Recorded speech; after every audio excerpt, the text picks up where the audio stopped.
All right. So get this. Days before the Mets played the Cubs signed Tomas Nido. Days before the Yankees played the Mets, they acquired J.D. Davis. And as you can see on the bottom right, the Astros have signed former Mets catcher Omar Narvaez. You'll never guess who the Astros are playing next. I mean, I appreciate these teams fixing up family reunions for us, but not everyone likes their family. In fact, we're paying some of them to not even see them ever again. It's either they don't listen to us or they're trying to mess with us. And, what team has ever tried to do that? Episode number 61 of the Mets Weekly Podcast. Mets Yankees series recap live at this very moment. Let's talk the Subway Series on YouTube, on X. Intro rolls right now.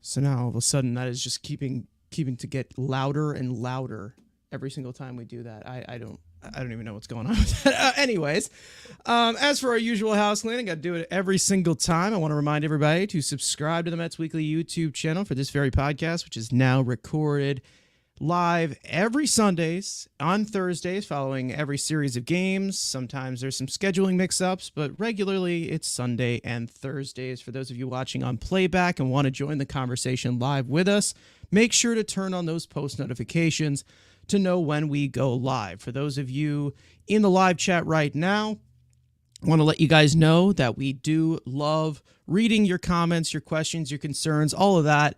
And if you feel like you're being ignored, you are not being ignored. They're just being starred throughout the show so we can pull up as many possible to keep the flow of the conversation going. Also make sure to follow Mets Weekly on X and on TikTok, which mainly features Frank's instant reactions after every single Mets game. No matter how good, no matter how bad they are, it is titled The Mets Frankly Post Game.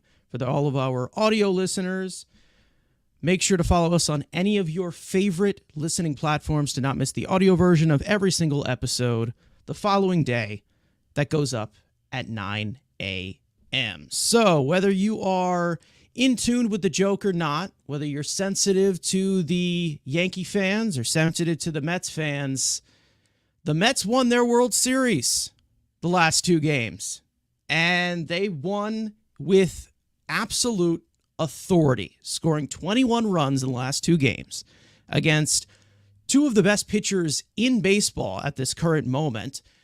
And all I can say is, as pessimistic as I can be, as half optimistic sometimes I can be, as day by day I can be, they definitely boosted my confidence in this team going into this week. What about you, Frank? Yeah, I mean, I think that, when you're trying to preview the series and, the first thing you do is you look at pitching matchups and you see Garrett Cole versus David Peterson. Now, again, obviously Garrett Cole is not where he's supposed to be, where he should be health-wise, but still, when you see Cole versus David Peterson, you're like, that one kind of favors the Yankees a little bit. That's going to be a tough matchup for the Mets to win. And then considering no Edwin Diaz because he's suspended, so the Mets are playing shorthanded. It's not even like he was injured and the Mets have another arm. You're literally playing with a short roster. You have the Drew Smith thing going on, who he probably was not available the first game either because he has his usual forearm thing. You have, Starling Marte in flux. Like, you have just like so many things going against the Mets. Then the next match, you have Luis Gil versus Sean Manaea with, again, a shorthanded bullpen. And just going into the series, I didn't feel very confident. I said the last episode, I said, you know what, I hope for a split at best. And what do? They sweep, and other than the first game getting a little weird, in pretty convincing fashion, particularly offensively. And I just think that, I said it yesterday in the recap, but I've seen enough of a sample size now where it's like we're talking about now over a month, because really, I mean, there's so much talk about, June, Mets have been great in June, but the players meeting and the lineup changes and all stuff, it happened in late May. So this is now late May, now all the way through June. You're seeing this team be one of the best offenses in all of baseball. And I just think that, now that we have finally gotten to 500, it is now time, at least for me, that I believe in this team. I now feel confident in this team. And I'm like, okay, we actually finally have a nice lineup that is fun to watch. I tweeted it earlier today. They are second in the National League to home runs to the Los Angeles Dodgers, who have obviously Shohei Ohtani, Teoscar Hernandez, injured Mookie Betts. It goes on and on. But the Mets now have one more home run than the Philadelphia Phillies, a team that, we've always been like, oh, if only the Mets assembled that team like the Phillies because they have all those power hitters and things like that. And you've just seen, again, like these young guys step up. The Vientos, no doubt. Now Alvarez has got it going. And, I owe an apology. Now is finally the time that I truly apologize to Harrison Bader. I was very, very critical when the Mets signed him. Take your cameras out, folks. This never happens. Yeah, I was very critical. I was going based off of the past couple of seasons. He had his injuries, but my critique was he hadn't even been average offensively. He hadn't even been close to average offensively the past couple of years. And now this year, he's quite a bit above average offensively. Now, yes, with the way baseball has been, league averages could kind of change a little bit.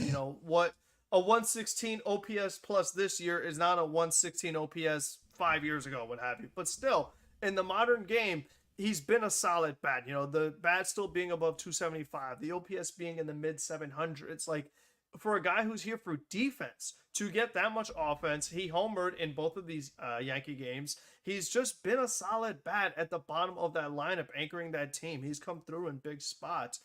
So, again, he wasn't my choice. I would have obviously wanted Teoscar Hernandez more offense driven, but I have to say, I've been very impressed. I'm always happy to be wrong when it comes to a player that actually is helping the Mets.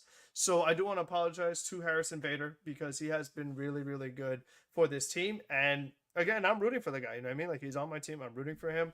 But like I've been saying, it just comes down to everybody on this team is playing well except Jeff McNeil. And, as the days go on, it stands out more and more. They're winning in spite of him. The fact that he's giving literally nothing. I mean, if he was getting a hit or just stealing a base, making a defensive play, the fact that he's literally not just doing absolutely nothing, and they still put up 12 runs and what have you, and all these other guys still get the job done, like, that's crazy, I mean, and to think, like, as we've talked about, Senga has not made a start yet this season. The Mets ace, by far the best starting pitcher, has not made a start. Christian Scott, we don't know when we'll see him, but he would probably be the Mets' third best starter, second best starter, depending on what version Severino you're getting. He's not up here. The Yankees, they, on the other hand, they don't know what they're going to do with Luis Gil because he's in a similar situation. Gil is just coming off of surgery, and they don't know what they're doing with his innings now that all of a sudden he's kind of struggling a little bit. So, they're not using Christian Scott. Obviously, Diaz has been hurt. Now he's suspended. Now you got starting Marte out, and you're starting Tyrone Taylor every day. Like, the fact that the Mets have been able to be the best team in baseball in June, despite not being at 100% and, having some other things go against them, I think really just kind of shows to the additions that they've made. And, I'll let you kind of speak your piece before I get more into it. But, just listening to what these players have been saying, they're all kind of saying the same thing as far as why they see improvements and where they see improvements. So, I think Stearns has done a good job of bringing in the right pieces. For the most part, has done a good job of getting rid of the wrong pieces when it's just not working out. There's still some that they still need to take care of, which we're going to get into. But I just think that you're seeing just a lot of positive changes. It's refreshing. You look forward to watching them because you're like, I'm looking forward to hearing the Jose Iglesias song when they hit a home run and seeing them do their thing in the dugout. I'm just like, oh, here we go. It's just like, as you progress through that lineup and, Alonso gets on base, like, uh-oh, here's Alvarez. Uh-oh, here's Vientos. And even to some extent, it's like, oh, here's Bader. Like, you just feel that almost at any given time, this team could strike And that's how like that's what a deep lineup is. That's what we've wanted from a Mets lineup, to not be top heavy like the way the Yankees are right now. Like it's Judge and Soto and that's it. But just having all these guys, all of the lineup that are producing for you, especially with power, it's just so much fun to watch. So I've been enjoying it, and I'm excited. And they just got to keep doing what they're doing, really. And again, it's like if these guys actually get healthy and they call up some of these young pieces, they could get even better. So there definitely is a lot to be excited about right now. It has been very refreshing in June. I think everybody can go on and agree about that because, to be honest, before this entire June stretch began, it was probably the lowest point of the season. Let's not forget that. I mean, we had a rough day on that May 30th. That May 30th, June 1st, that little stretch there. It was tough. It was not easy. And we just had I believe our podcast episode actually on that day or the day after was the Mets just keep getting worse. I'm pretty sure that was the title. The day of the Jorge Lopez meltdown. Yeah. We did a podcast that very day. Yeah. And that was the situation. Now, a month later, they've dug themselves completely out of that hole. They're back at 500. They're in that pivotal spot where they can contend for a playoff spot, and they have played unreal baseball. And the one way that I can obviously, point it out as to where I think that this is a lot more legit than I thought the 2022 team was. I mean, when we talked about the lack of power in that lineup, the Mets were middle of the pack in 2022 in home runs. With this season in totality, where they're getting these timely hits now, they were getting a lot of solo shots, but they're fourth in the league in homers, right? They are also, I believe right now, they are eighth in the league in slugging. Obviously, that has more to do with, Vientos coming out with the power surge. Alvarez has not been here recently. That it could be even better as well, right? So I'm really seeing a team that has really utilized tools fairly well. I mean, there's still some things that you kind of etch out a little bit, but when you look at the team as a whole, they play for each other, they play together, and it all just looks like it has a better flow to it. There are some black holes, there still are, and I still think that there are some tools that also need to be featured a little bit more, such as speed, such as defense. They still got to improve on some of that to be a little bit more of a complete team that doesn't kind of, lick their wounds in that tough situation. But when you come off of a Subway Series, this is against a Yankees team that had very high expectations. Let's not forget, this is one of the best teams in baseball. I'm not saying the Mets are better than them because I know the Yankees are a better team. But to make a statement like that, to get to 500, to put yourself back into this race against that type of team, it's very impressive. They haven't really been playing bad opponents. They haven't been playing complete bottom feeders in June. They've had some competition of teams that are on the same level that could definitely beat them at their worst. And they've really, really, really played very well. And I hope that it continues into July, it continues into August, and not to mention the Mets offense, which you just explained, which we'll continue to get into, especially one piece that has been amazing. Obviously, the development of Mark Vientos has been amazing. We'll get into that. But they are doing all of this. They have been like the top offense in all of baseball in June. Without Pete Alonso really being Pete Alonso. Pete Alonso hasn't been Pete Alonso, right? Remember, those homegrown guys, Pete Alonso and Jeff McNeil, they've been probably the lowest contributors in this entire lineup, which is crazy to think about. Imagine saying that in 2019. Weird, right? But collective as a unit, finally, this team is 9 men deep. It can be 9 men deep if you have that right combination, of course. If you don't play a few guys and you don't play this guy and you bench this guy, it's 9 men deep right now. There's other departments that they're obviously hurting. Bullpen is one of them, and we'll get into that as well as to one piece that they need to let go of. But let's obviously just run down this entire series. It's a 2-game set, of course, at Citi Field, which was the Citi Field portion of this. They are going to be going to Yankee Stadium, I believe, in August to finish this one up for 2 games. But for these both games, I mean, both of them were very, very positive. And to be honest, it was very encouraging to see them win both of these games with both of your starters not going deep into the game whatsoever. Peterson, 4 innings and a third, 3 hits, 1 earned run, 5 walks, 8 strikeouts. Did not go the distance whatsoever. Obviously, the Mets pitching around Judge and Soto. That was a big thing because of how top-heavy their lineup has really been this year, especially with the injuries they have. But overall, Garrett Cole, who, like we said, has not been himself, but the Mets put the hammer down on him completely. His velo was down. His stuff wasn't the best. He wasn't sharp. He might not be completely healthy. But the Mets put up 6 earned runs. They put up four home runs in a non-hitters ballpark that you would play the Yankees in, and 6 extra base hits. You had a 2 home run game from Mark Vientos, which was both of them were both off of Cole, one to the opposite field, one pulled into over the Great Wall of Flushing. 2 extra base hits from Lindor, and this has continued to be a trend constantly from Lindor. I feel like we're going to be saying this a lot at the trend that we are going. You know, you had a home run from Nimmo. You had a home run from Bader.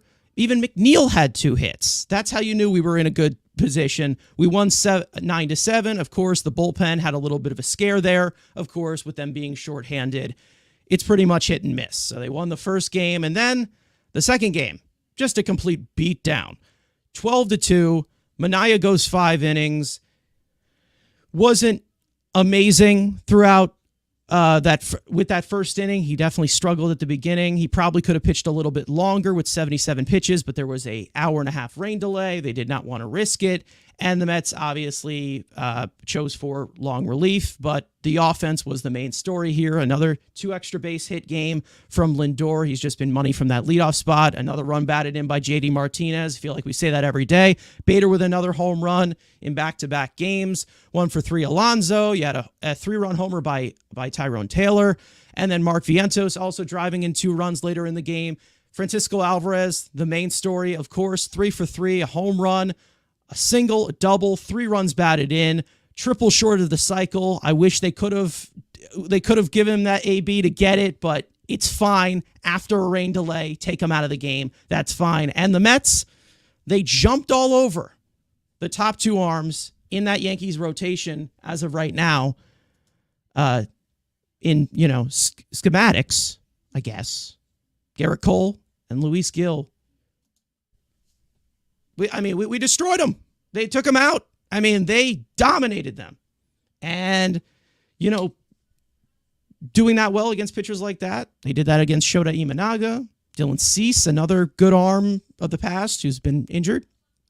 But good arms like this, those are the type of arms you're going to place in the playoffs, and they hit them fairly well. This was a really good series. There not really was many flaws, but what do you think, Frank? I mean, these 2 games, again, like we said, just very encouraging baseball all around.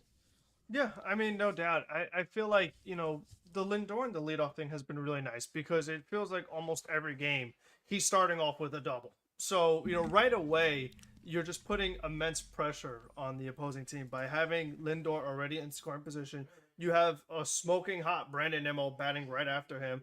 And then you have JD Martinez, who's always a really good option at any point, whether he's hot, cold. Like, JD Martinez is always a good hitter to have in that 3 spot. So it just finds like so many times the Mets are just starting ahead. And I feel like that just makes a big difference for everybody, where everyone's just kind of able to settle down. It's like, okay, we have the lead now. It's just like, let's protect it. So I think for starting pitchers, being able to pitch with a lead, it makes you feel more comfortable. As an offense, not pressing as much, like, okay, we already have a lead, we're just building on it.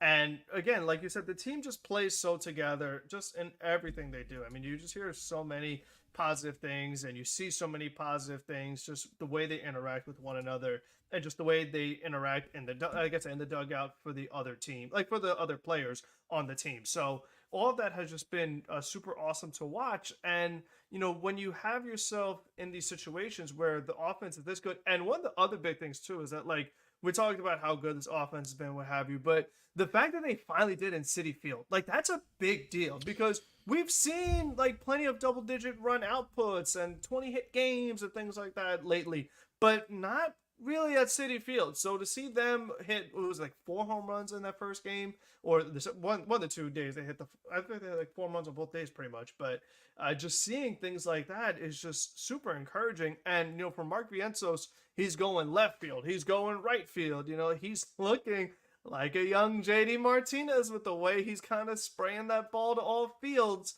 And, the fact that he got advice from Carlos Beltran, I'm always going to plug that. I think that's always a great guy to learn from. Steal the signs, cheat, kid.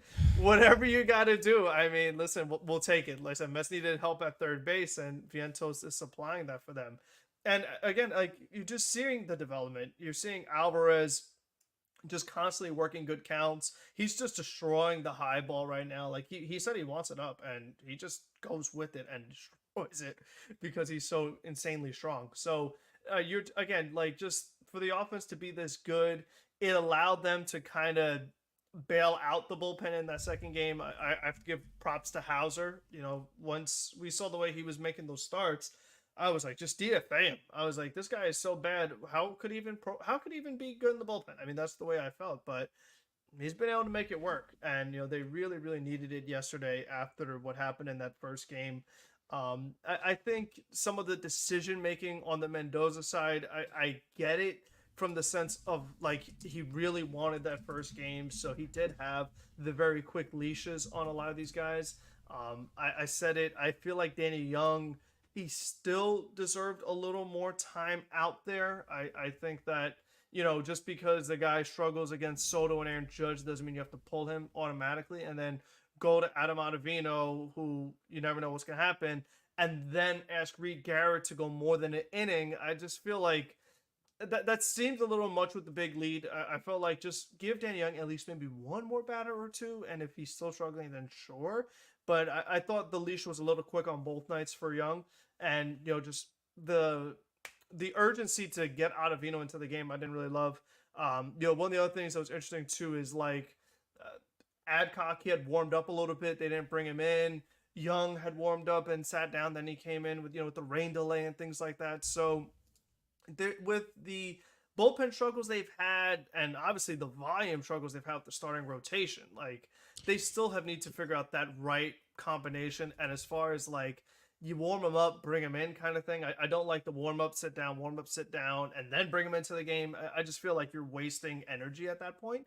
And you're just not going to get the most out of the pitchers, and you risk injury, which is something they really can't afford with the injuries they already have and suspensions, and even the injuries they have in the minors too. Like the fact that the most major league ready arms, so to speak, like Fujinami, who struggled, he's coming back off of injury.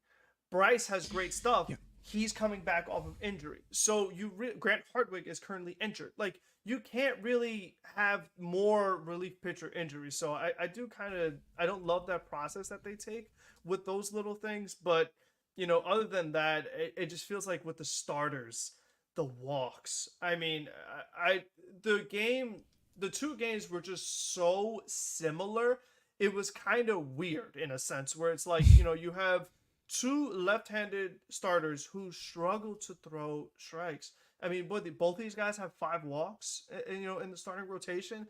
Peterson can't get through 5. Manaea might have been able to go a little more if it wasn't for the rain delay, but because I'm pretty sure Verdugo was the next one. Probably one more inning, I guess. Maybe at the rate one more he goes. batter. I mean, we've seen that before, where like Manaea stays in for the lefty, and then they take him out after he gives up a hit in the 6th inning. So just the strikes, and especially, I mean, and the team overall, like. When Trent Grisham is at the plate in the first game with a 183 average, 138 average, just something insanely awful. At the Trent Grisham numbers, yeah. Yeah, at the bottom half of the order. And Ottavino walks him, in front of the Yankees' top of the order, where it's like we're talking about how reliant they are on the top half of the order, how you've got to attack the lower half, especially Grisham. And they're walking him. You know what I mean? It's like, so there's a certain sense where it's like, I worry, could some of these guys actually throw quality strikes when they need to? I'm not so sure they can, because the amount of walks and the caliber of hitters that get walked is really alarming to me. And there's a difference between pitching in a tie game and a game where you're up 7 runs. When you're up 7 runs, we're not doing the nibbling stuff. We're not walking batters. We're throwing quality strikes. There is a different way to pitch when you're up 7 runs.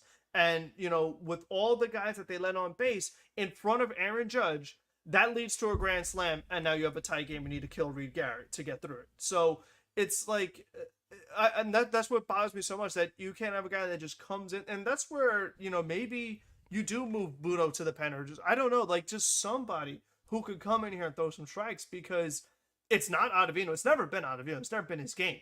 It's never been Diekman's game. So somebody's got to do it. Nunez, like, he can't do everything. I mean, the guy was pitched like 3 innings in the first game. Like, come on now. So I really would like to see somebody in the bullpen just come in there and throw some strikes, quality strikes, not Danny Young throwing it down the middle, or Reed Garrett throwing it down, middle to Judge. And those were 2 pitches that missed location, but just come on. Someone's got to be able to do that when you're up big. Hauser did, but someone else has to be able to do it, because both of these games should have been blowouts. And it's just something that, like, I feel that a lot of situations in this good stretch, how good the offense has been, has kind of covered up some of the weaknesses and some of the things that could be problems. Like, obviously, that game against the Padres, that Sunday game, the Dylan Cease game, where they scored a bunch of runs, and then, Drew Smith and Diekman and all that stuff happened. And then the offense got a bunch of insurance runs, and they're able to kind of clean it up and cover it up. So it's like, oh, maybe it's not a big thing because they didn't lose the game.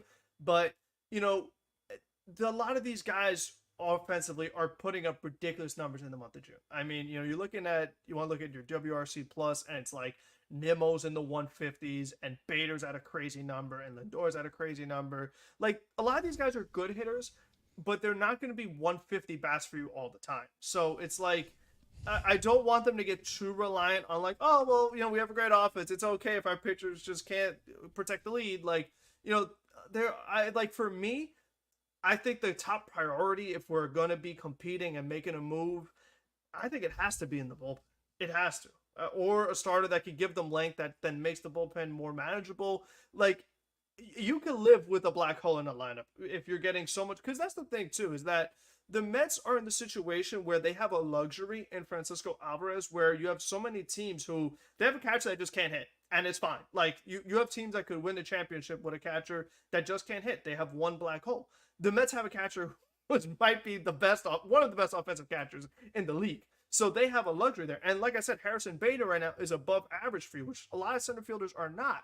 So they could get away with McNeil not really hitting, but they can't get away with the pitching being like that, and the lack of volume, and the bullpen being all over the place. That you can't get away with. That needs to be cleaned up. And it just bothers me where I see a lot of these relievers come in, and we've talked about this before, but the lack of stuff, the lack of velo. Can anybody in this bullpen, when Edwin Diaz is not here, throw the ball harder than 95 miles an hour? I'm not asking for 100, but could someone top 95? It's just like, you're gonna struggle with this if you don't have elite stuff, you don't have put away stuff. And with this team right now, a lot of these guys in the bullpen, they just don't have it. It's just very generic arsenals. And, and again, I don't want to kill them too much because they've been playing so well, but I'm just saying these are the things that do concern me. When the bases are loaded and Jeremy Hefner doesn't come out, but Francisco Alvarez does, and he's the one that calls the whole infield in and talking to the pitcher, it's such a bad look for the pitching coach. When you have the second-year player, again, having a better feel for the pitchers than you do when it is your job, that's a bad look. When the players get asked, why is the hitting so good now? What's the big difference? You know what they all say?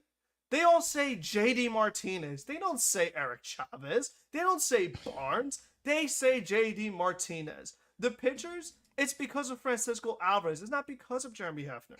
So, they've been able to, because of some of the elite players that they have, been able to improve without the help of coaching.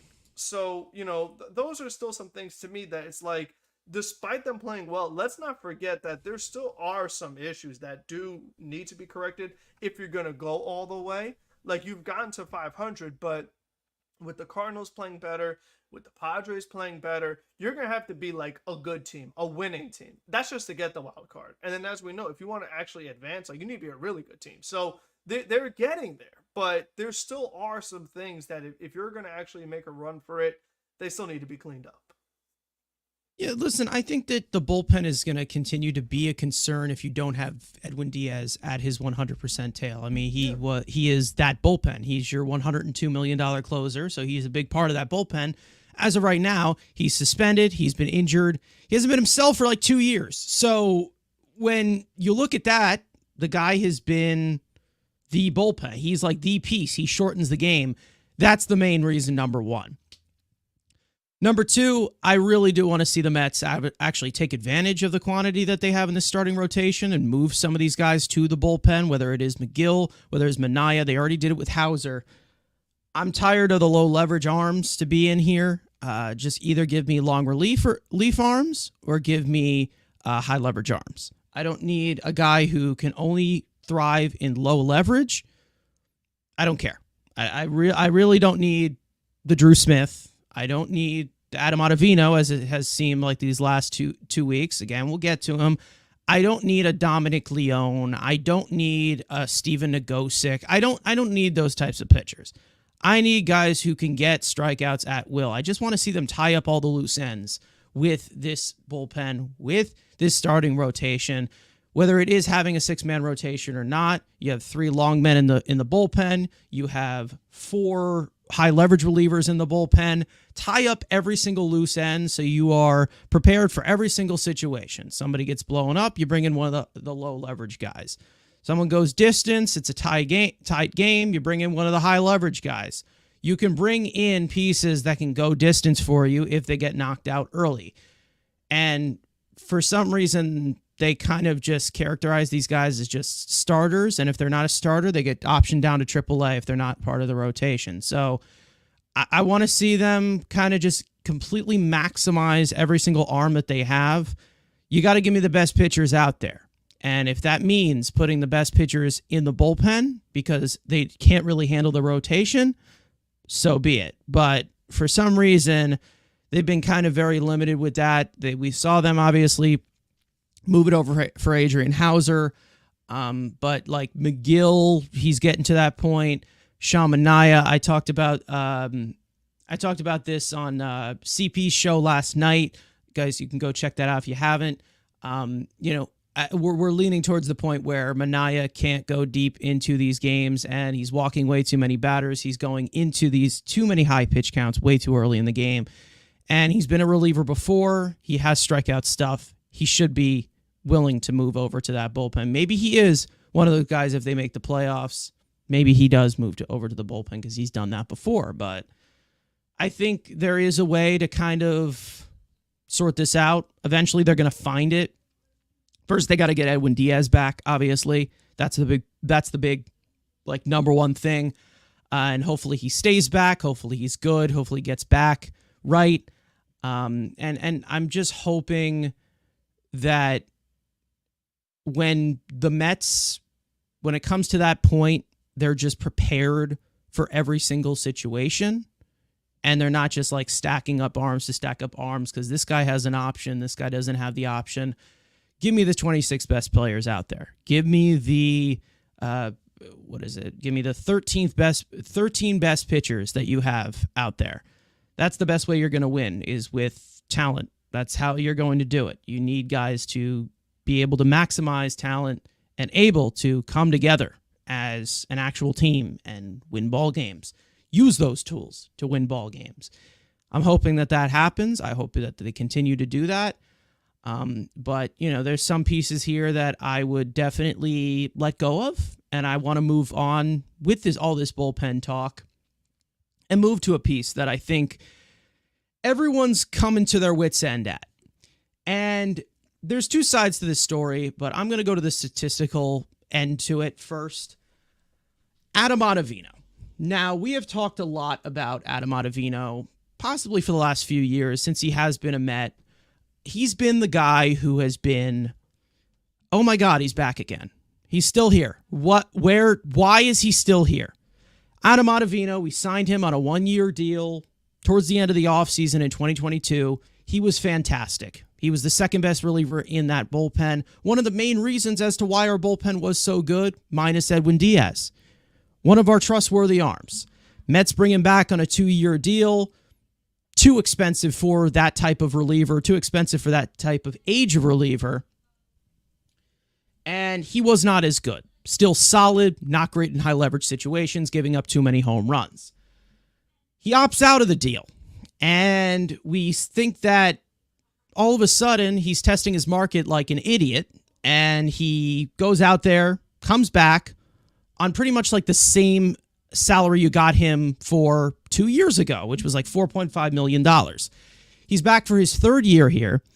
And even though overall statistically he hasn't been awful as a Met, it's very, very concerning the leash that Adam Ottavino has had. And particularly in this current moment where I think we can all agree that it's getting old Davino. I'm sorry. I got to stop doing this. Okay. But you obviously can see it's been a complete decline as compared to that 2022 season, where you're looking at earned run average, expected earned run average, the home run totals. It's marginal. But where I kind of look at it is that little section right there in the stats comparison, which is WPA, or win probability added. In 2022, it was a plus 0.49. Now from 2023 to 2024, accumulated, which are actually both negative years for him, it is negative 1.14, which is, I believe it's on a percentage scale. I don't think it's all high leverage situations, but it's more of just like the flowing process of the game. Negative 1.14, not good. Negatives are not good. And then obviously him completely dominating in 2022 with his wins above replacement, that being 1.1, and then combined in the last 2 years, just 0.4. Again, that's for relievers. It's a different story.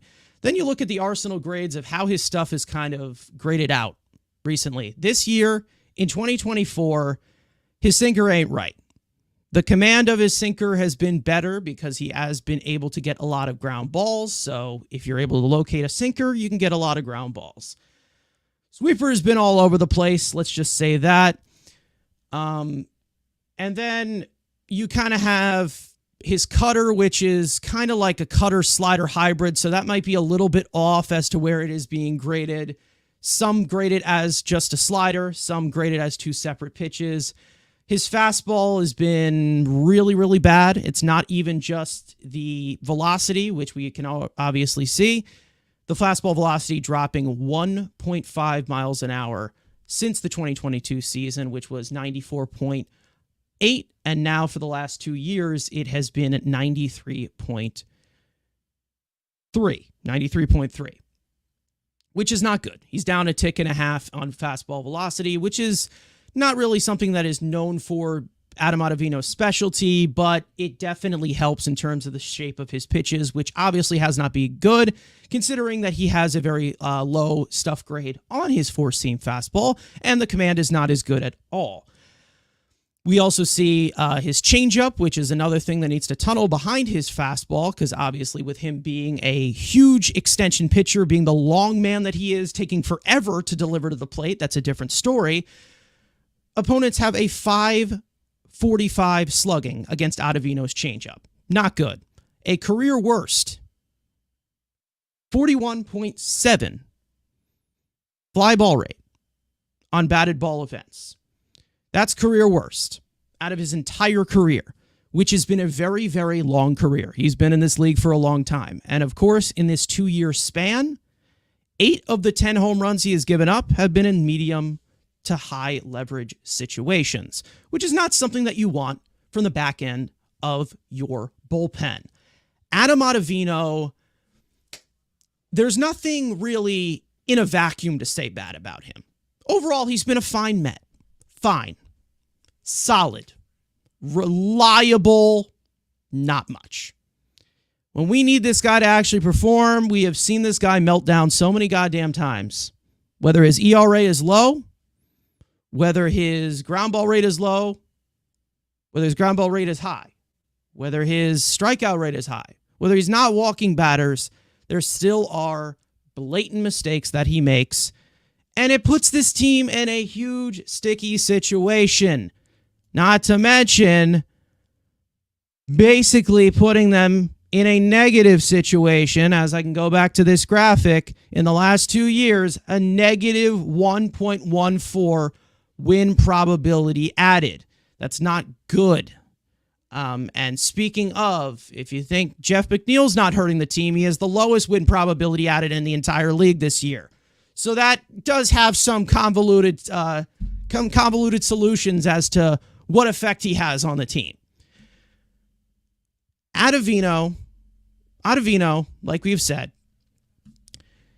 it's not like he's horrible, but the conclusion is it's getting old Avino. It's getting old. It really is getting old. Frank, we've talked about Adam Ottavino a lot, day by day, because it's the streak up and down, peaks and valleys, low floor. We talk about this all the time. Now, there is obviously another point where I can go to.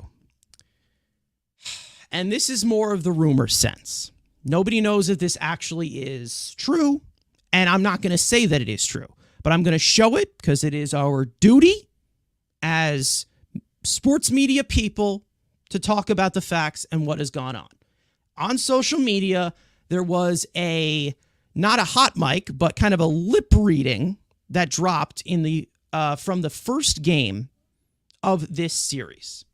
Now, I'm going to play that for everybody that is watching. Obviously, for our audio listeners, you're not going to be able to hear it. So I'm going to give as much commentary as I can. It's like a 14-second clip. Basically, here is what you're seeing. Adam Ottavino is being taken out of the game. Mendoza takes the ball. The camera comes and he's saying, fucking douchebag. Possibly. We don't know who he's referring to. Nobody knows. Okay? I'm going to play that one more time with what I said over when he says it so it links up. Fucking douchebag. Anybody else? I know, for those of you who see it, I don't know if the video is clear enough for anybody, but that seems to be what he said. Is it possible maybe he's talking about the umpire? Maybe he's talking about Carlos Mendoza. Maybe he's talking to himself. Who knows? This was a huge blow up on social media. A lot of people were defending. Maybe he was just talking to himself. I don't know. I'm not going to come into any conclusions because the heat of the moment, like we say, it happens. These guys get frustrated. But one thing I will say, we've seen with a huge microscope, types of nonsense like that is not being tolerated with this new regime. We've seen what happened to Jorge Lopez. It was obviously more noticeable. Ottavino did not throw his glove into the crowd, call us the worst fucking team known to man.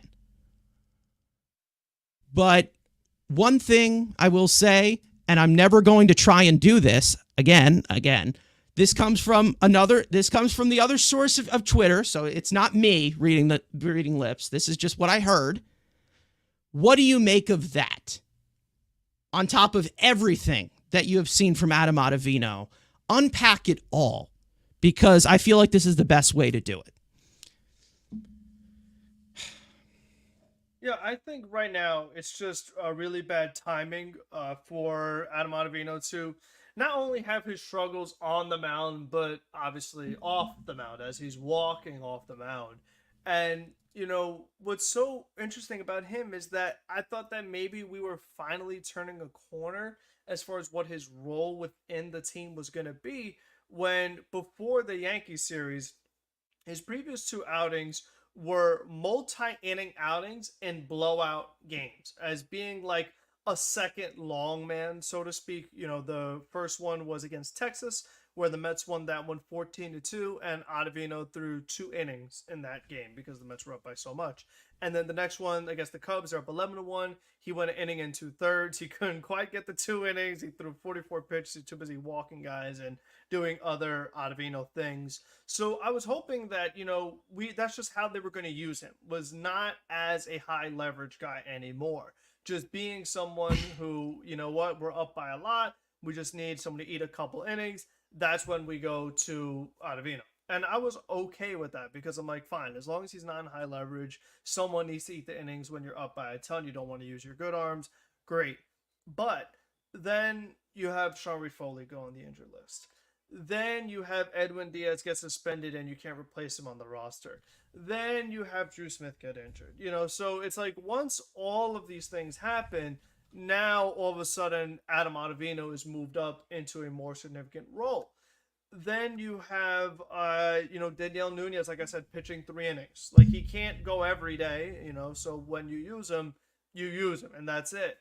Reed Garrett, like I said, he had to go over an inning as well. So it just seems that, like, they're just kind of stuck with him. And, with something that we've been talking about is that you're stuck with Ottavino, you're stuck with Diekman, and you're stuck with Drew Smith. And, we've really wanted to see some other guys get up here, but I mean, I feel like if the other part of it, the off the field thing, what he may or may not have said coming off the mound, I think if there was a actual issue with him and Carlos Mendoza, that he would be gone. I feel like, if there was anything that was happening behind the scenes, in the clubhouse that we can't see, I feel like we would know and he'd be gone. I feel like that's kind of clear, again, especially the way they handled the Lopez situation.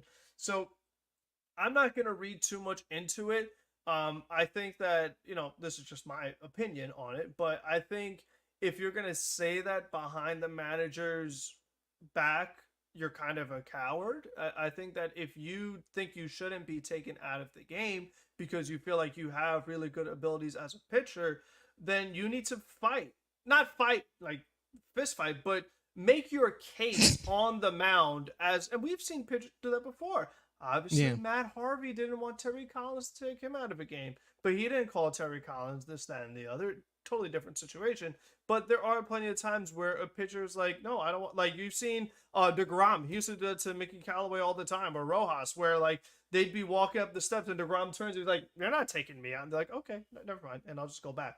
So, there are, and again, different caliber pitcher, but there are times as a pitcher where if you feel like you shouldn't be taken out of the game, you could make your case to the manager. And we've seen Mendoza do things like that. We've seen Mendoza make mound visits. Again, not the pitching coach. The manager makes the mound visit and talks to the pitcher, and then he usually leaves him out there. So I feel like if there was some kind of issue, then, you need to talk to it with your coach and be like, listen, I think I should have stayed in the game. This is why, blah, blah, blah.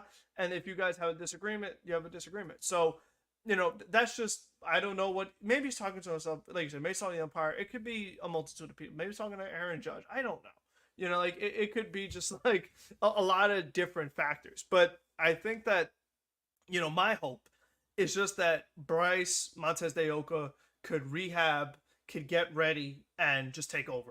I think there's just, does he have a walk problem too? Sure. But at least there's upside.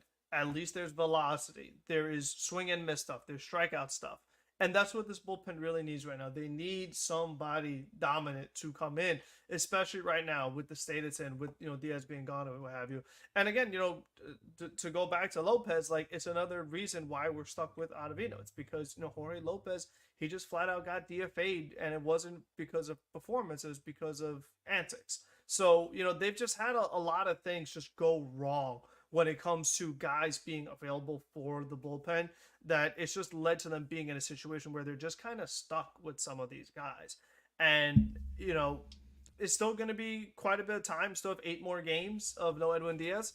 So, they're still going to be playing shorthanded. I don't know what's going to happen with Adcock. I hope he's good. I don't know yet. You know what I mean? Like, he hasn't made his Mets debut yet, so we can't really overreact.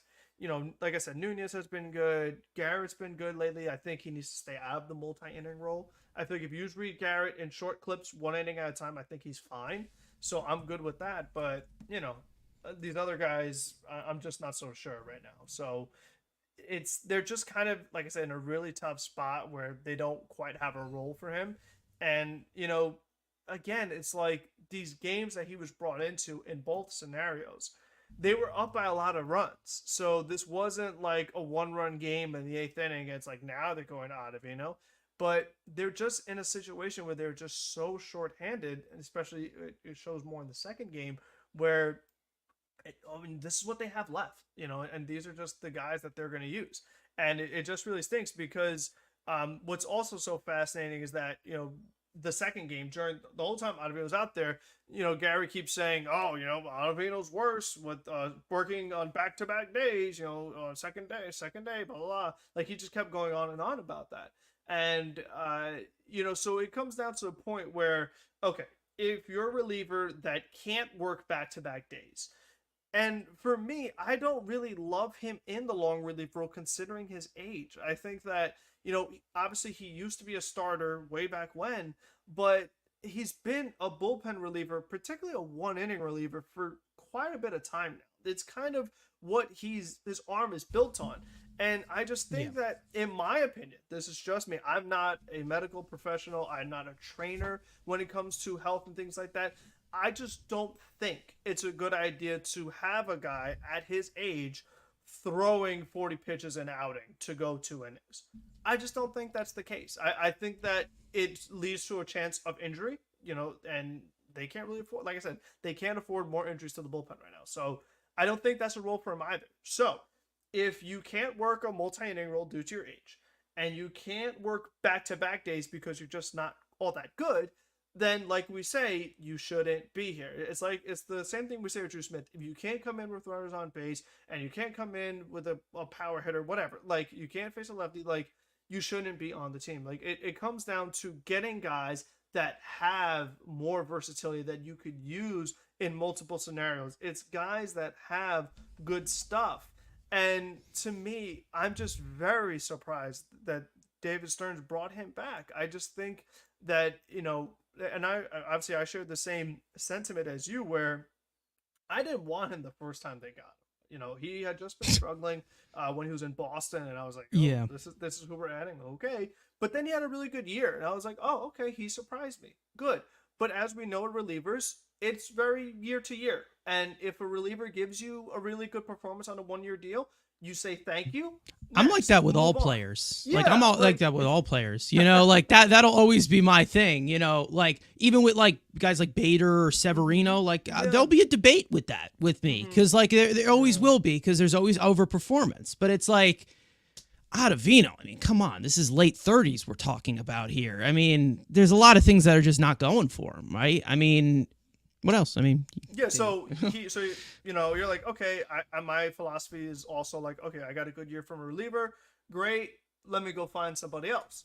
And then they bring it back on a 2-year deal, and I'm like, oh, that is just the complete opposite of what I would have done, especially the second year aspect of it. But then, like, so when he declines, I'm like, phew, we escaped with that one. We then have Epler come to bite us again, pretty much, leave us a parting gift, and then he comes back anyway. And, he's a guy that he's 38. Like, I just feel like David Stearns would know better than that. Like, once a player is 38, like, their best years are far behind them. Like, it's just not the same guy that he was. So I'm just surprised that he's even here to begin with. Whether he's been good or not been good, like I said, with relievers, it's different. I talk a lot about, like, if a guy is good as a Met, you should try to keep them, cherish it, whatever.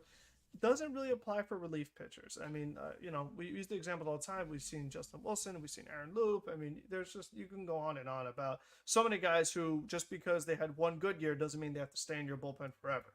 So, in the case of Ottavino, he's here, so it's like this is the situation they're in.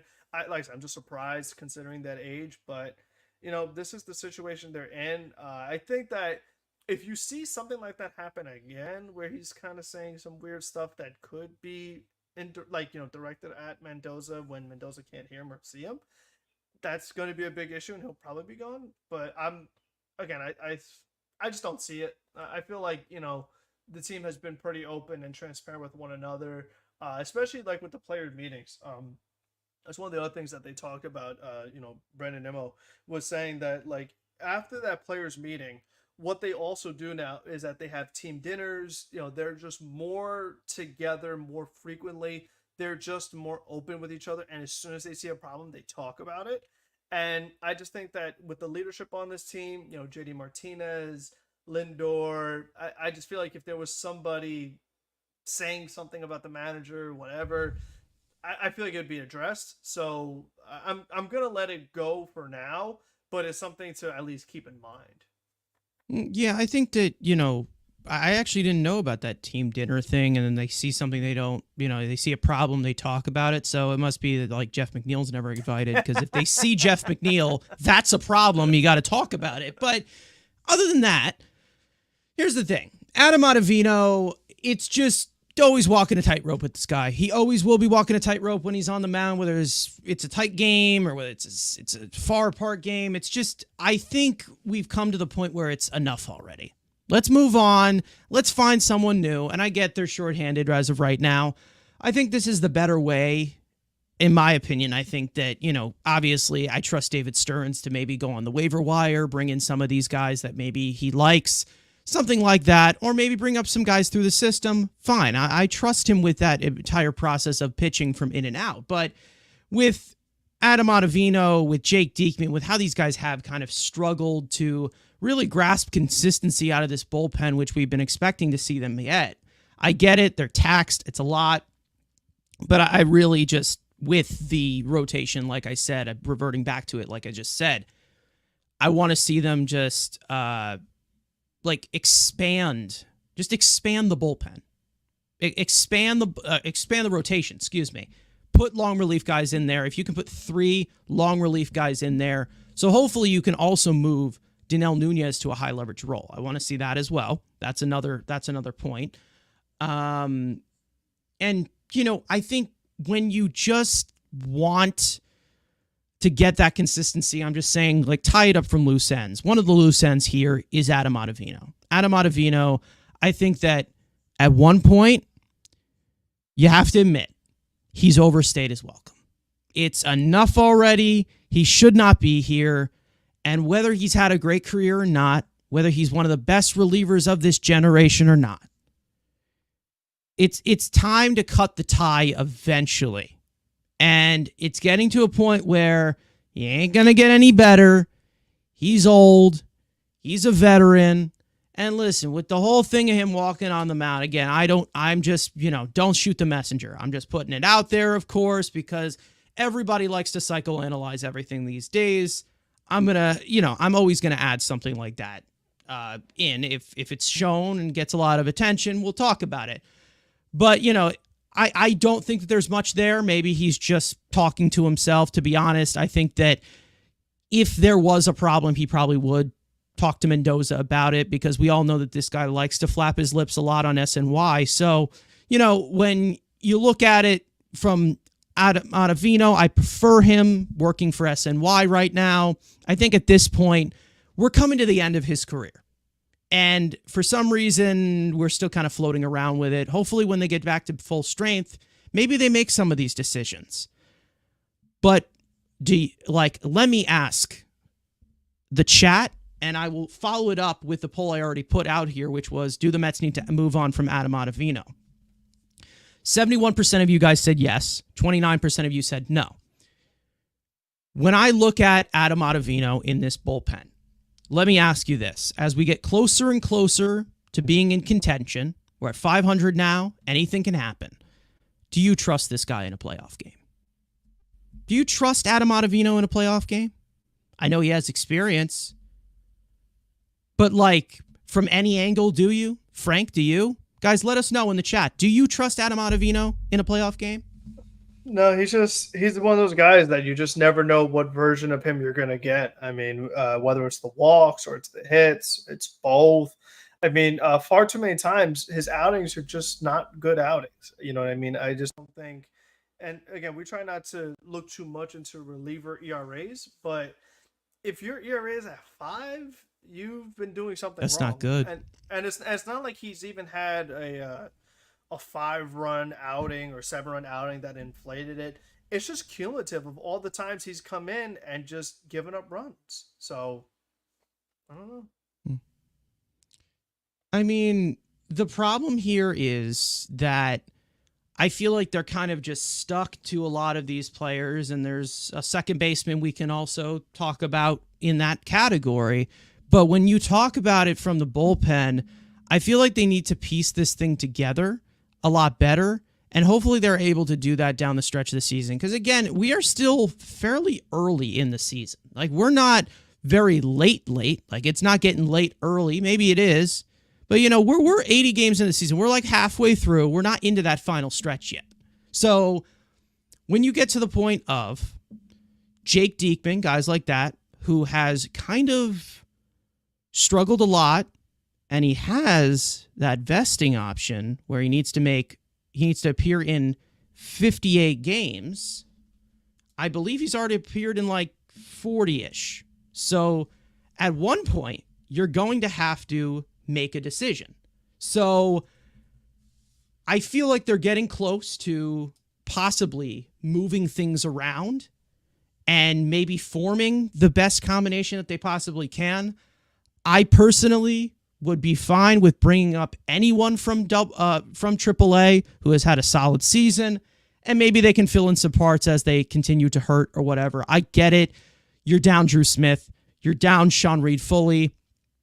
Edwin Diaz is suspended as of right now. Brooks Raley is out for the year.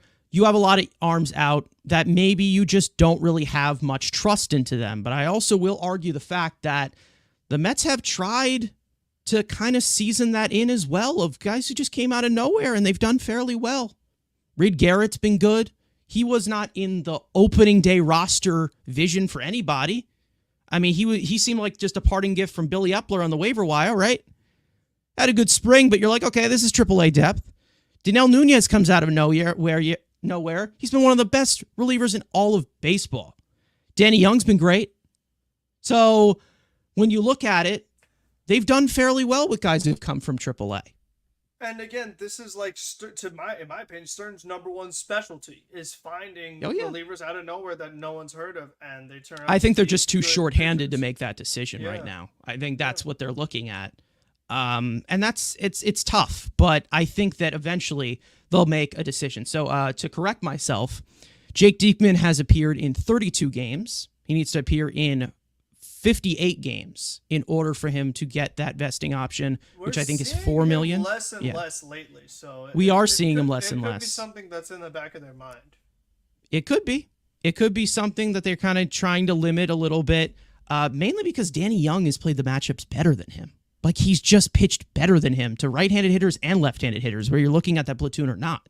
Yeah, I mean, the more I think about it, I really do like the idea of Sean Manaea in the bullpen. I think that his stuff, when I look at the three lefties that are in the rotation between Peterson, Manaea, and Quintana, Manaea just profiles the best as reliever out of all of them. With the sweeper, with the velocity, I just think he definitely profiles the best, and I hope he could stop the walks. He sweats out innings like one. Yeah, exactly. Yeah, he just needs to stop the walks, but it's a matter of getting another pitcher in the rotation to actually replace him. Whether that is Senga, Scott, Budo, somebody. And I would feel better with Manaea out there compared to Diekman. Yeah. For some reason, someone is saying that they can't fucking hear you. I don't know if they can hear you, but they can't fucking hear you. So I don't know. Can you hear me? I can hear you fine. You're fine in my ear. I don't know. Maybe it's just he might be. I don't know. Maybe we have some deaf viewers. We don't have a signer yet. We don't have that type of money yet, guys. So I'm sorry. I can turn up the volume a little more, but I don't want to mess it up too much. The thing is that if we cancel out that echo cancellation, then he becomes extremely loud, and then I become extremely soft, like low. But it's just, I think that we have some audio back and forth here, but he can bring it up a little bit, but we kind of need to tame it for the audio listeners, of course. But when we look at the see now, like, I think you just turned it off there, and now it's pretty loud in my ear. Like you just when you said I was like, Like I jumped. Like that's how loud that was. It's crazy. But when I look at the Mets with their bullpen, I think they're obviously just waiting to make these types of moves as to where they can solidify it. I'm hoping that they figure out a role for Daniel Nunez where he's in a high leverage spot. I think that he's earned it. He's I been don't. good. They can't with this rotation. They really can't. Is it really loud? Yeah. Oh yeah. Yeah. Very loud. I'm trying here, guys. I don't know. I think we can. I think maybe we can turn here. I'll fix it. I'll fix it here. You can go on with Nunez here. Okay. There's just been no one else who could go 2 innings, almost 3 innings, and unfortunately, they just have almost everybody in the rotation outside of Severino. You don't know if you're getting more than 5 innings. It's just very rare. Quintana, you never know. Mania, definitely not. Peterson, definitely not. McGill, definitely not. Yeah. So more times than not, you're just not having guys, like we said, go more than 5 innings. And the Mets are about to be in a tough stretch here where I think what I'm looking at is I three agree with you. long relievers. If the rotation could figure out their stuff, then I agree with you. Like Nunez, I think by far the you best get 3 guys. long relievers in there. You move McGill and Mania there. You call up Budo and Scott, right? Quintana, you take what you can get. Who the hell knows with him? Yeah. And then you just kind of just wait for Senga to come back in that sense. But you do 3 long relievers, and then you have what is it? Like 4 or 5 high leverage pieces, which one of them can be Nunez, one of them can be when Diaz comes back, of course, and Garrett. Maybe you put Danny Young in that Brooks Raley role, which we've been really missing. Yeah. Because obviously Garrett could be the 7th inning guy, possibly. I just want all 7, 8, 9 guys, like all the 7, 8, 9 profiled guys in there. I'm hoping that one guy who's rehabbing right now can be a part of that. I hope he can. He's not healthy yet. He ain't healthy. He ain't there yet. So when you look at the Mets bullpen, I think they need to construct this in a way where it just ties up the loose ends. And for some reason, there's been just kind of like this pivot in and out day-to-day stuff because they've just been they're taxed. They are completely taxed right now. And I think it's the better way to deal with it as to where you can get a lot of distance from the starting pitcher. And if you don't, you can get either Mania in relief or Hauser in relief or McGill in relief. All of these guys who could profile well as a reliever. Mania we know. Hauser's been great. McGill we don't know. There's probably a way to ramp them up, and that's probably the main reason why they haven't made that move yet. But, when maybe they're at fuller strength, I'm hoping that they use the quantity in the rotation to kind of better it a little bit and kind of just, it kind of just put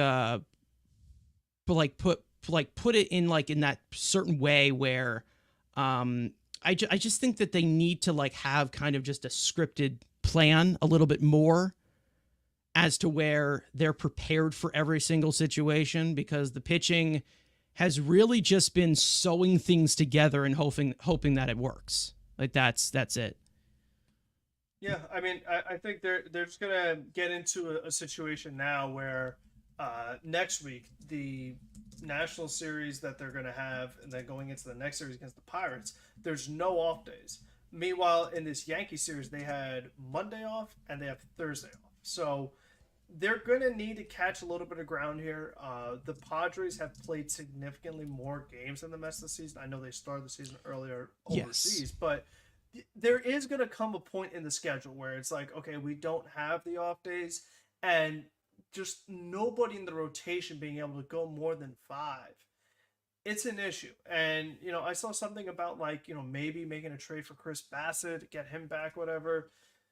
It's like, I don't know. I mean, we've talked about trying not to recycle old parts too much, but my other issue is I have 2 other things I'm thinking about. Number one is when Senga comes back, you have to imagine it's still in a limited capacity. I mean, this is still a guy that even if he comes back this season, he would be working back from an injury. So you wouldn't be pushing him 7 innings, 8 innings, crazy pitch counts. And with Christian Scott, you call him up, even if his performance warrants leaving him out there, they've already told you that he's not here because of an innings limit. So they're not going to push him either. So even if you made adjustments to the rotation, outside of Budo, I don't see a scenario where all of a sudden they have guys that are making starts and working deeper into games. Now, if they do go with the 6-man rotation, that helps it, but I'm just curious to see how it goes, because they're going to have this stretch of games with the no off days while having a short-handed roster, not having Edwin Diaz. So they're going to need to figure out something. You know, I mean, like it's just going to be a scenario that they're in, and whether it's just pushing everybody over 100 pitches or what, I don't know. Like, because, you know, we go back to the Cubs game with McGill where you could have had him go longer because he had the really bad first inning and then it wasn't as bad and his pitch count was like 78. You probably could have had him go another inning or two, but, you know, it's just also the difference of trying to keep your team in the game. You know, I think that's the other part of it, is that, like, there's this balance of, like, do you quote unquote punt a game? And it's like, you know, kind of like what the Yankees did with Gomez yesterday, where it's just like, he was getting killed. And they left him out there, out of the bullpen, 60 pitches, Tyrone Taylor taking you deep, and he just wore it, you know, and, like, sometimes things like that happens. But when you have an offense that's doing so well, you feel like you're kind of in any game. So that's kind of the thing, that, like, that balance as a manager, you kind of have to think about the long game. And, you know, like we said, we're in the month of June, and the Mets technically, games-wise, have not yet played half a season. They're almost there. They will be there by the time this weekend is over. But they're still not even at the halfway mark yet. So they're in it. But if you want to stay in it, you've got to really kind of think about what you're doing here. Like you said, as far as a game plan of, okay. Because for me, if from the outside looking in, I'm having the expectation that no one can go more than 5 innings other than Severino. They just can't do it. I mean, just look at the logs. It's and even rare. Severino gets knocked out early sometimes too. Gets knocked out early too. But, like, it's rare when a guy's working even in the 6th inning. So you have to at least assemble the roster with the expectation that nobody in your rotation is going more than 5 innings, because it's what happens at every single game. It's what happens. So you know, while on, like, the thought of carrying 3 long relievers in general, it seems like a dumb idea, in my opinion. I'm just saying. It seems like something you shouldn't do. Like, I would prefer, like we've said, a bunch of high guys. A bunch of guys with good stuff. But for this current team, they just might have to do that. And it's sad, but it's the situation they're in with how the rotation has been. And, you know, you want to say, oh, well, the ERA is good. Manaea didn't give up any runs. And I hear you. I get it. But still, there's, like, this team. There's a 162. It's like this team effort, though, that of, like, the sustainability, the 5 innings, and it's like we saw with Reed at the beginning of the season. A really good reliever, if overused, could become a really bad reliever. That's just how it works. So I don't want to all of a sudden see Nunez become not as good as he's capable of being, or Danny Young, or Garrett. Like, I just want Nunez to be a 1-inning guy. Literally, great, I just want him to become that. They just can't do it right now. Because he's earned it. You know, he's earned it. For sure. He's absolutely earned it. He's been one of the best relievers in baseball. And he's the one guy that doesn't walk the ballpark. Like, he'd be perfect, but they're just and apparently this Adcock guy, he doesn't walk anyone either. So maybe he's another diamond in the rough you bring in here, and maybe he could be in the back end if he gets hot or something. I sure but hope so. I mean, you know, I mean, that whole point of Chris Bassett. Well, I mean, we'll talk about deadline stuff eventually, but, you know, Bassett, he's coming off of a solid year last year where he gave you over 200 innings. That's something that is very rare for a lot of starters these days. And then, you know, when you have a guy like Bassett, you are guaranteed to get 6 or 7 no matter what. He's 35 years old. He ain't young. I would like to make this rotation younger and have the more capacity to go distance into the game, but it's something that you can take on with volume in your rotation, there's another guy in the Blue Jays I would go after at the trade deadline. That's a whole different story. But when you look at it from the volume that they need, it all needs to run and flow like a wheelbarrow. They gotta keep moving. And when you have like these little hiccups, you need to be prepared for it. You know, like maybe they need to, you know how like catchers are assigned to pitchers sometimes? Do they need to assign a long relief man to a guy in the rotation? Like Budo's long relief man is Hauser, and you know. That's kind of what I'm getting at. Is I think with Peterson, we talked about Manaea was a couple episodes ago, but I'm almost of the mindset where it's like, it's what I expect. Like this is now like the fact that both of his previous 2 starts, he walks 3 batters in the first inning. Like, you can't always start a first inning with 30 pitches. Like, I mean, it's just impossible. You're gonna not. You're not gonna. Yeah, it just can't happen. Like, and again, his ERA looks good. He didn't give up any runs yesterday. Great. Yeah, but you can get. You can only get away with it so many times. You only can get away with it so many times. And again, it's like the offense has camouflaged that you know, even when the bullpen gives up a ton of runs like the way they did, because the same thing happened Monday, the Tuesday, the first game of the Yankee series. David Pearson walks 5 batters. You walk batters, you can't put batters away. Everyone's a 3-ball count. Pitch count gets elevated. You can't go 5 innings. So the bullpen has to come in for an extended period of time. They can't get it done, but you still win because your offense scored you 9 runs. Like, if your offense scored you, and they're not going to do that every time. Yeah, like you know, they're not going to do it every time. Runs, like the fact this team is averaging 6 runs a game, like that's pretty crazy. And even 6 runs wouldn't have been enough for you. You never know when the offense is going to switch out. You know, you never know. We've seen the Mets play like shit offensively before. Yeah. You know, it can happen to any team. Like it's not a realistic expectation.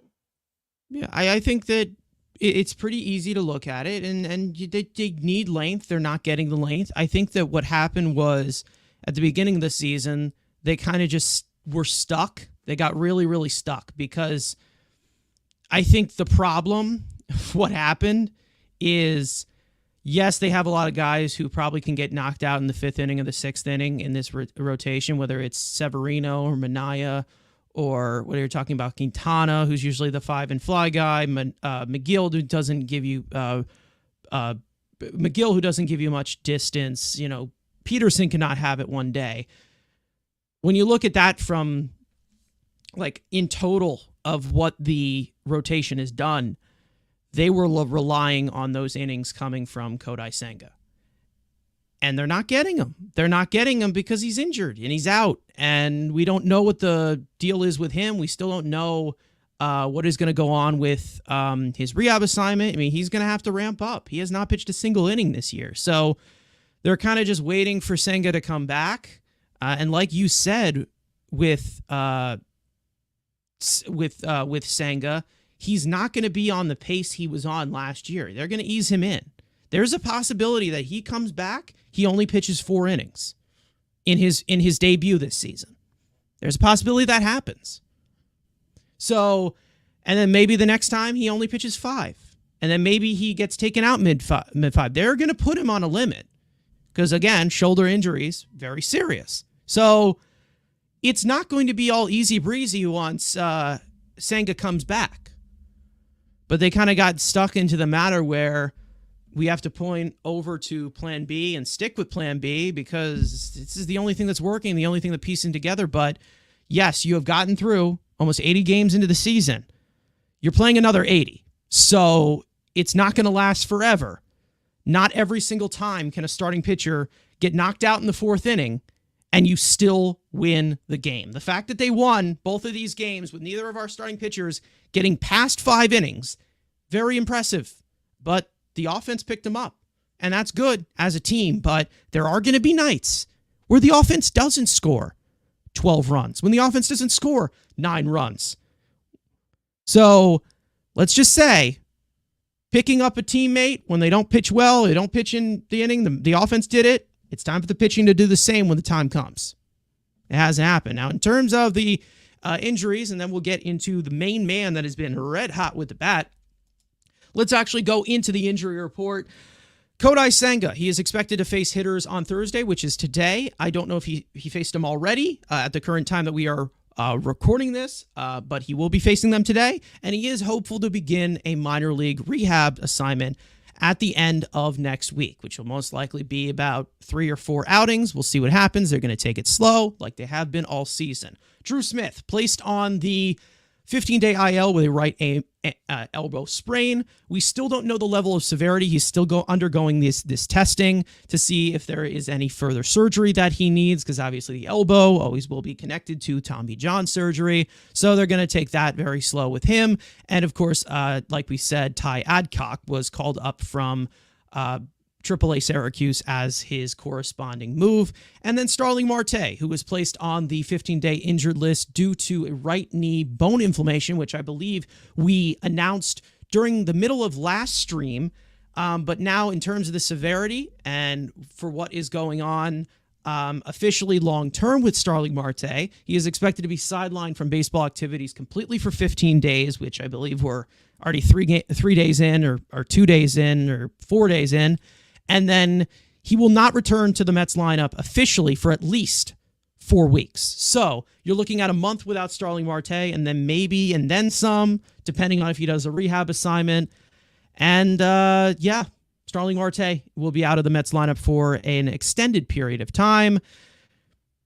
We've gone over this way too many times with Starling Marte, so let's just move on to someone who has made us all really, really happy ever since he was called up from Syracuse. That being Mark Vientos. Now, Mark Vientos has been hitting like a madman since he came up here. Same goes for Francisco Alvarez. Same goes for Francisco Lindor since he moved to the leadoff spot. But with a guy like Mark Vientos, who is looked at as maybe a possible quad A player, maybe he just didn't have it. Maybe he had the tools to put it together, but there's still just too many holes in his swing. He chases too much. He whiffs too much. Now he has taken the third base job and ran with it. And here is what we have been seeing offensively from Mark Vientos, which has been one of the big, and I mean big reasons as to why this offense has gotten going in June. And it has just been quite a power switch, just a full-on switch. If you take a look at what he was doing in 2023, it wasn't great. And not to mention, he did get a lot of scattered playing time, and now he's finally getting the chance, and he's been able to do it. And as to what you're looking at here, whether you like the batting average, he's batting .297. So impressive. It may be updated from last night's game, maybe a little bit different, fluctuated, whatever. He's getting on base, and obviously the power has been on full display, of course. And he has given us tons of value overall from a third base position that has been really, really hurting ever since the captain left. When you look at the QOC, it's been even better as well. Pulling a lot of fly balls as well, lifting the ball. The ground balls have still been a little bit of an issue. The sweet spot can get a little bit better, but it still is an improvement. And not to mention a guy who chases as much as he did going through the minor leagues and the pitch selection that he had. Overall, we know that the exit velocity is there. He has the tools to put it together, and he's getting these good results as of right now. So you hope that he can only really get better. And with him being complete as a major league hitter, you can also look at his pitch selection and his pitch recognition have just been so much better, making more contact in general. He has been getting more pitches in the zone, and he's been attacking those pitches in the zone. Not as much zone contact as he has been making. There has been a lot of swing and miss, still has been, but he is swinging the bat more. He's swinging at pitches in the zone way more. The chase rates are down, even though they're still high, still whiffing. There's still a lot of swing and miss here. But the one thing I'd love to point out is the pitch recognition, where you can break it down to the triple threat, fastballs, breaking balls, off-speed pitches. You are looking at a completely different hitter from last year, where against fastballs last year, 329 expected weighted on base average, which is quality of contact, of how that's measured in kind of a batting average sense, if you want to say. 280, which is well below average against breaking pitches, and then 229, which is against off-speed pitches. This year, All of that has been above average. Breaking balls have still been an issue, but he still have been able to connect for power against them. And, again, there's still the swing and miss there, but we're seeing a lot of improvements, and it's translating to the field fairly well with Mark Vientos. And hopefully it continues to get better, because when we like to say with these young players, and it's been a while because we are the oldest team in all of Major League Baseball. So let me give a little bit of a reminder. Young players have upside. They can get better. They can get better at baseball. And that's what you're seeing from Mark Vientos. You can also see that from Francisco Alvarez as well. Obviously, he's come back from injury, hasn't played as much this year. But Mark Vientos, ever since he was called up from AAA Syracuse, ever since everybody put him in a box, they said he's staying in Syracuse. We got JD Martinez. He's gotten the third base job from Brett Beatty, who has seemed to gone down farther in the ranks, and he has ran with it. Someone has finally ran away with the third base job. Who's going to catch him? We'll see. But so far, Mark Vientos has been phenomenal. Way past the typical production we have got from the last few years from third base. What have you liked from Mark Vientos, Frank? It has been great. It's just been very impressive. It has. The one typo you had on your graphic was the strikeout rate. You had 21 on both. His strikeout rate was 30% last season. This year it's down to 21. Did I have it? I think put the 21 twice on the Whoops. K rate. Yeah, so that's Whoops. Fine, but that's that's one of the big signs of improvement from a young player, especially when we're talking about pitch selection and things like that. That's the other thing I talk about a lot with Francisco Alvarez, just that better quality of at bats, because both of these guys are similar in the sense where they were aggressive young hitters when they got called up. They're looking for power. They're just swinging at everything. Like they were just very green in the sense of that was how they approached their at bats, but that's one of the signs of improvement of player development is being able to lay off some of those pitches. His walk rate is up as well from last season. So being able to kind of work with what they're giving you, and then with the kind of power that he has, capitalizing off the mistakes. I mean, that's just pure hitting right there. You swing at the pitches you could do something with, and you don't swing at the pitches you can't. I mean, it's the way we talk about that DJ Stewart mindset, that Kyle Schwarber mindset, that just New Age philosophy of you swing at stuff in the zone is what JD Martinez does. And I feel like that has got to be another big piece, is that they're both Here's one thing I'm going to add. One thing I'm going to add as in terms of like competitive ABs so far, and this is at a smaller rate as compared to last year. Last year, and I'm not always been the one to be like the guy, work the count, swing at strikes, beat the living crap out of strikes. That is always how you play it, kids. But last year, Pete Alonso. Mark Vientos last year only saw 11 full counts last year. This year, he has seen 19. We're only halfway through the season. And he wasn't here for like the first month. So that is really, really impressive. Let's just say that. He's working the count as well. He's been just competitive in every single AB. Very good. Continue, Frank. I'm sorry to step on your toes on that one. It's no problem, because one of the other things that Brendan Nimmo, and I encourage everyone who's watching the stream to check out the interview that Steve Gelb's doing with Brendan Nimmo, because Nimmo actually had a lot of good insight. One of the other things he talked about was that there was a time in Chicago where it was him, it was Vientos, it was Francisco. He didn't clarify if it was Lindor or Alvarez. I'm guessing it was Alvarez, and there may be another player that was there with them. And they just talked about, like, JD, what do you do? And what can we implement? And what can we learn? And what Brandon said was that he was like, I've tried to learn from JD Martinez what he's talking about in a pitcher. He goes, it's a little different because I'm a left-handed hitter compared to JD Martinez being a right-handed hitter. And I feel like since Mark Vientos, and then in this case Francisco Alvarez, are right-handed hitters, it's so much easier for Martinez to be like, look, this is what this guy is doing. This is the approach you need to take. So it's just a lot easier for them to just kind of teach these young players.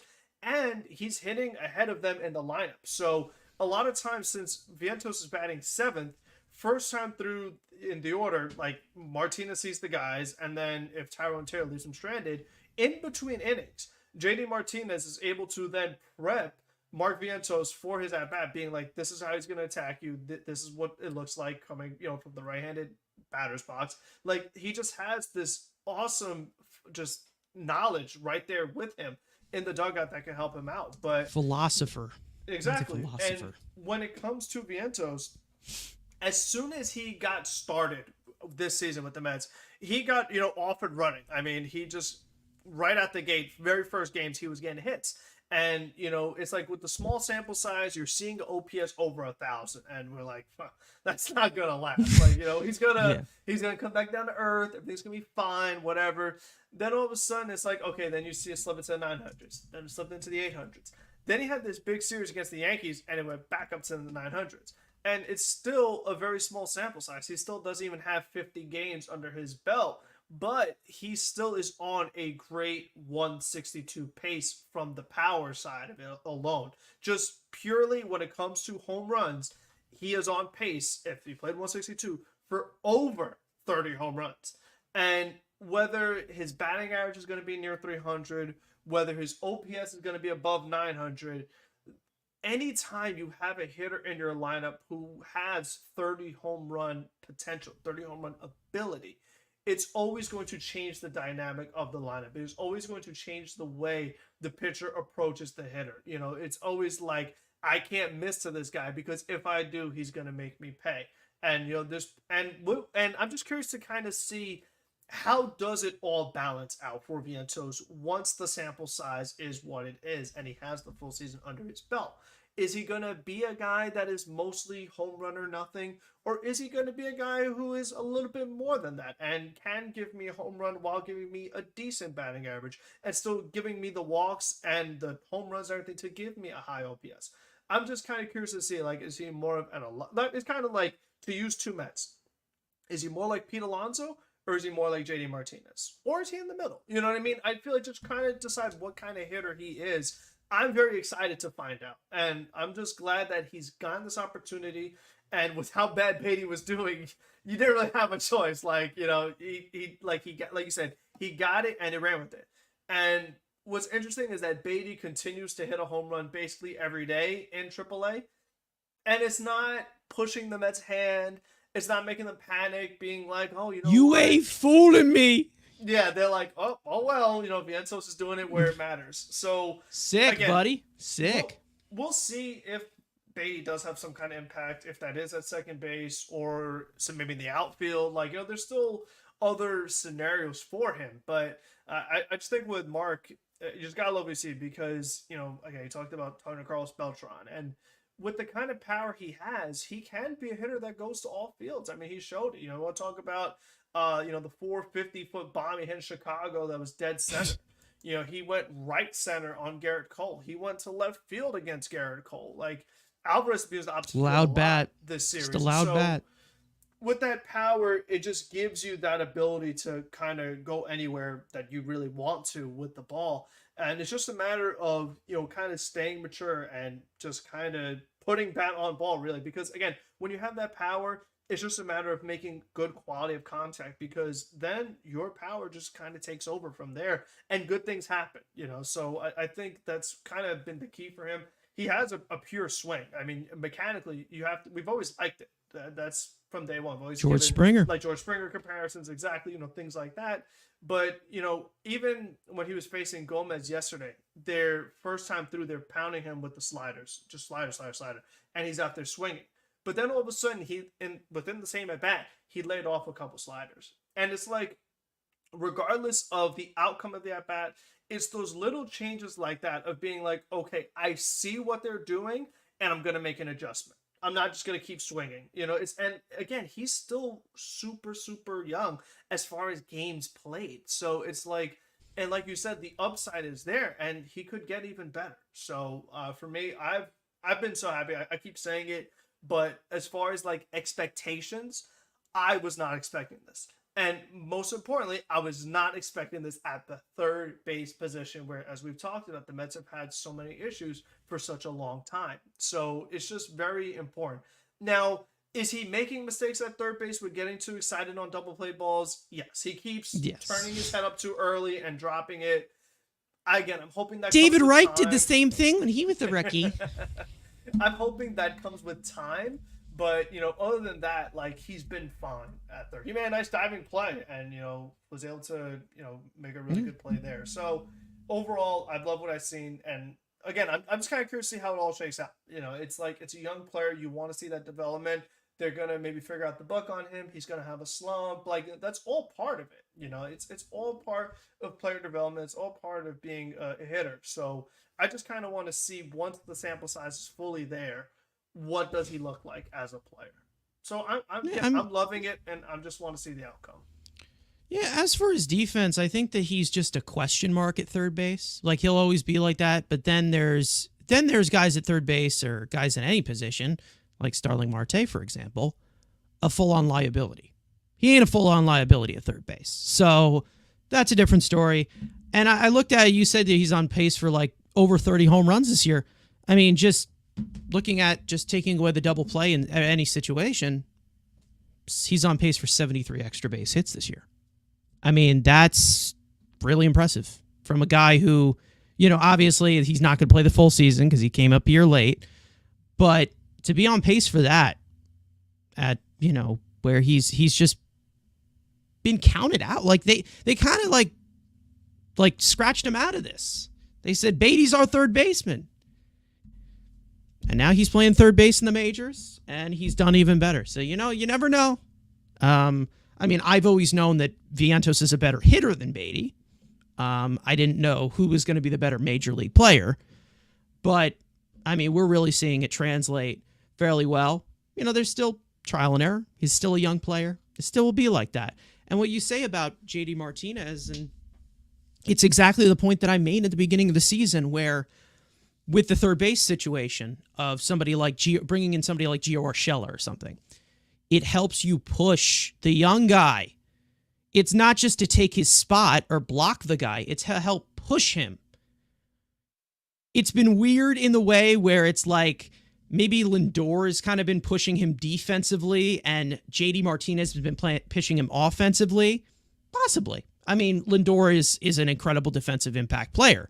Since the outs above average since that was implemented into StatCast, he's the best defender in all of baseball. It's a quite guy to learn from the left side of the diamond.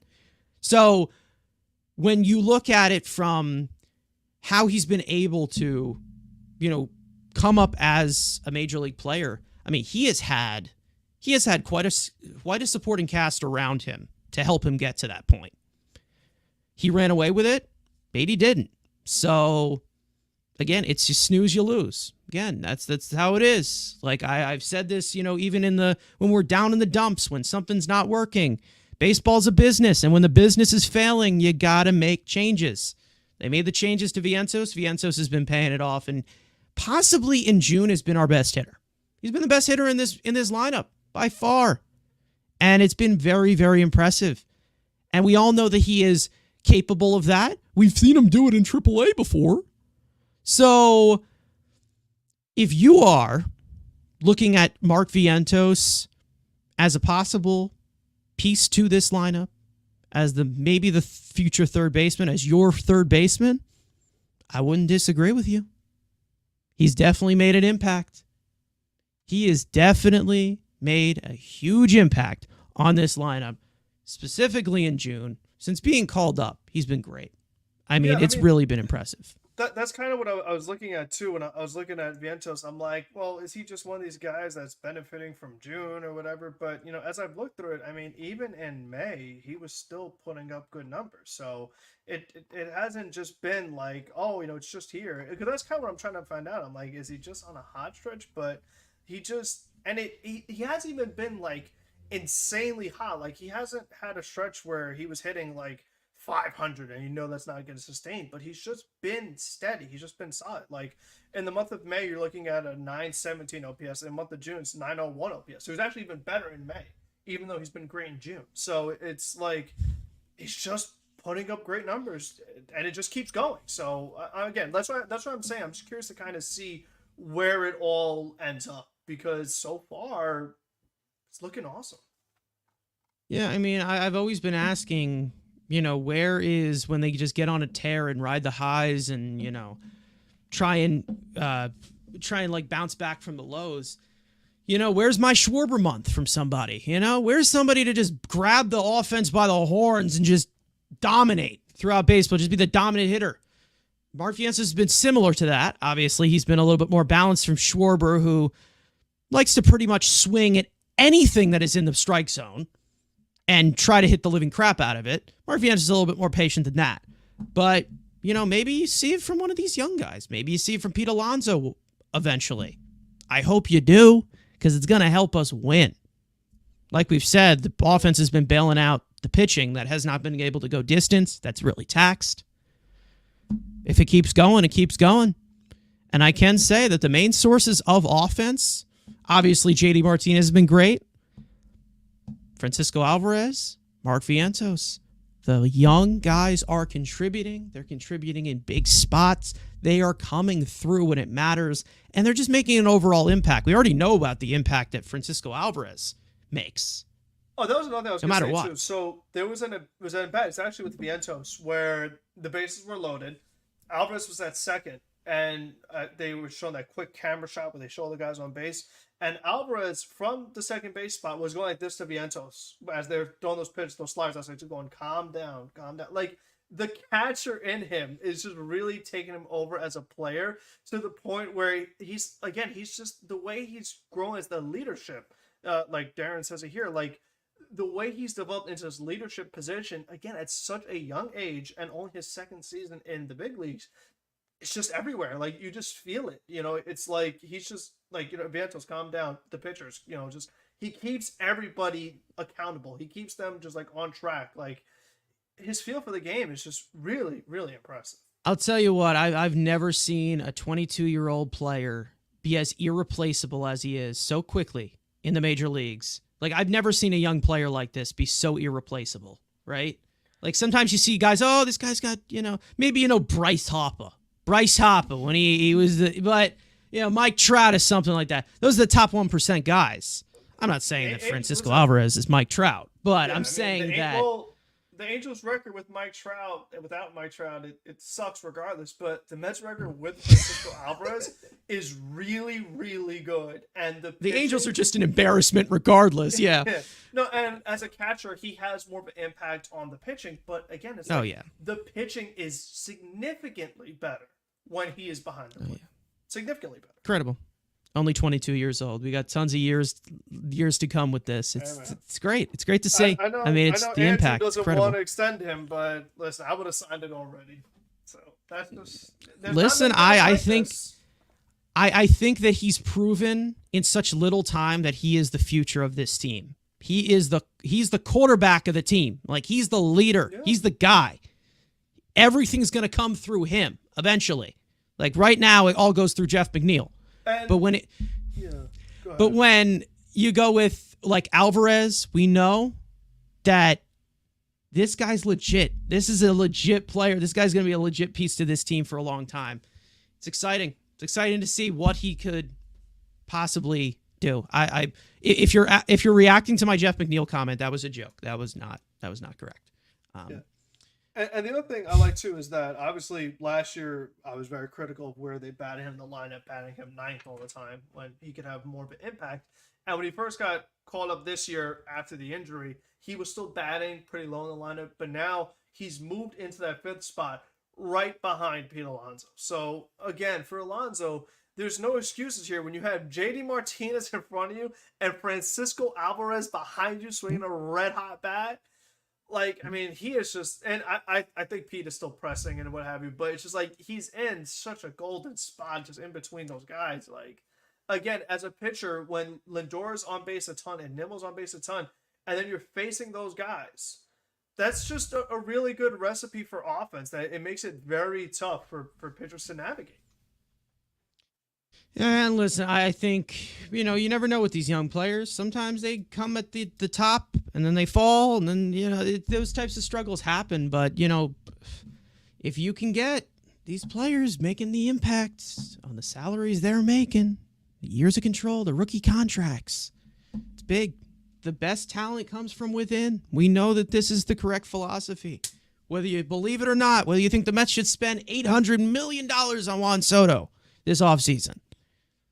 The best talent comes from within, and that's the best way to do it. And we've seen them both pan out fairly well. There's one guy who I'm waiting for next year to come back healthy. And then there's another guy in that big four that I've kind of lost hope on. I don't even give a shit anymore. But, you look at the young guys, they're the future of the team, right? This is, like we've said, the oldest team in all of baseball. So eventually someone's going to have to take over. And if we're leaving it in these good hands, I'm feeling a little bit more comfortable seeing it day by day. These two have been a huge impact to this lineup. And as I'm seeing on Twitter at this current moment, and I'm just going to shout it out here because, I just love this guy. 1, 2, 3 first for Brandon Sproat, and he touched 100 about 3 times already. So that's pretty impressive. Let's just say I'm really excited for him too.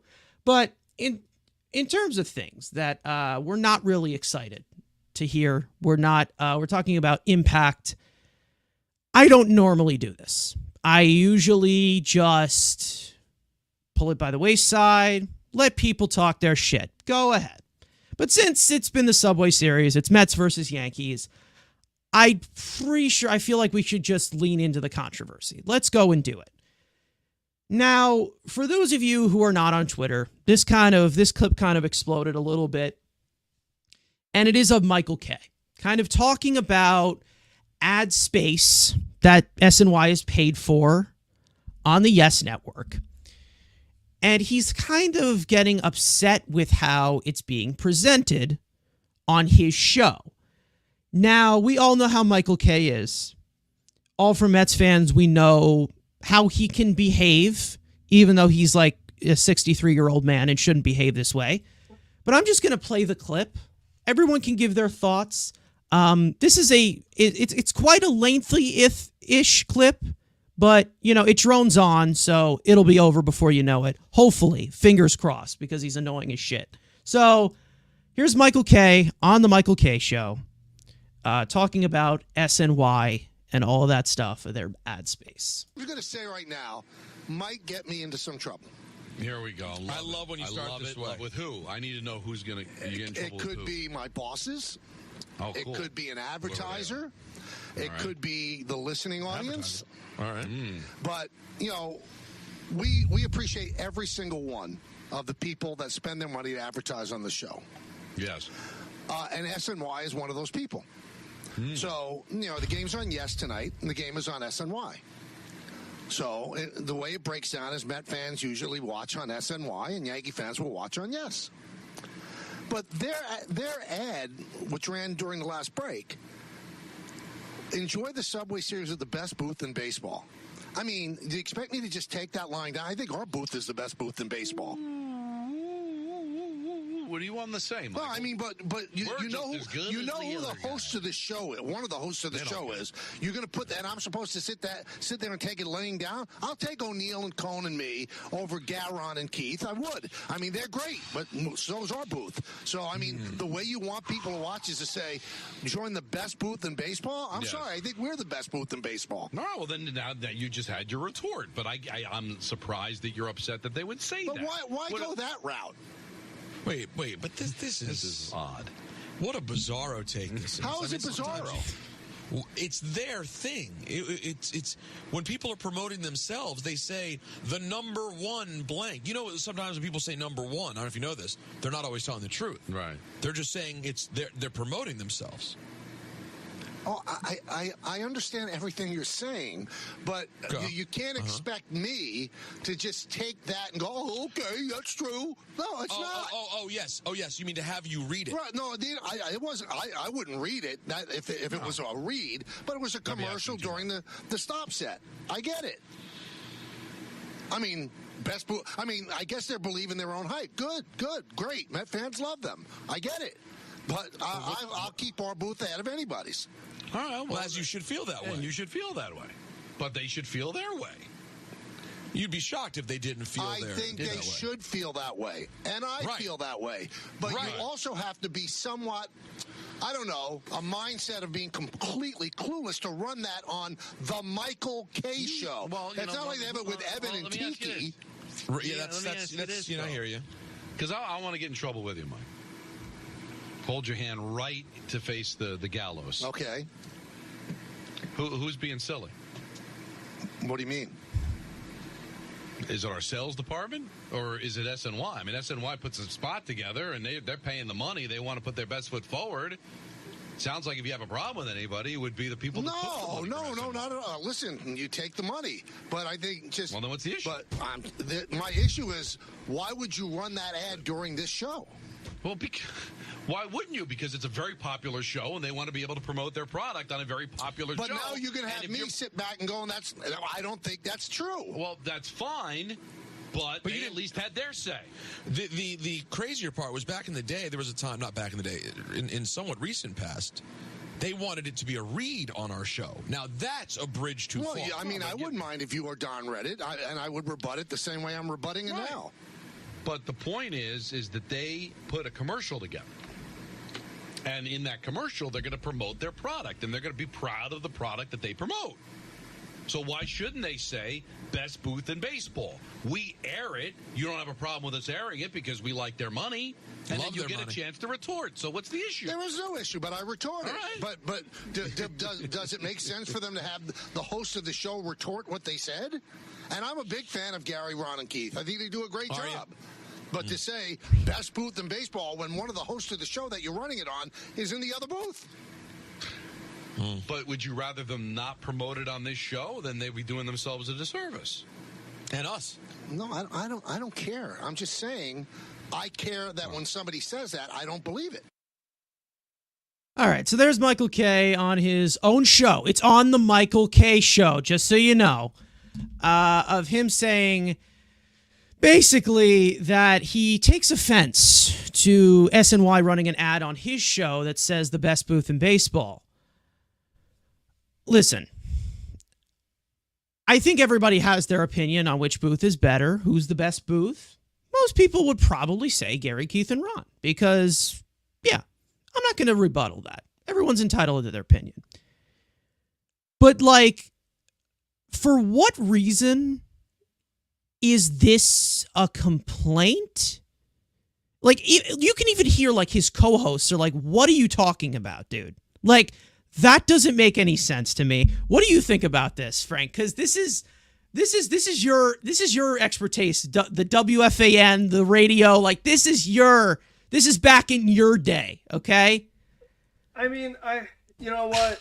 I think he did his job because we're talking about it on here.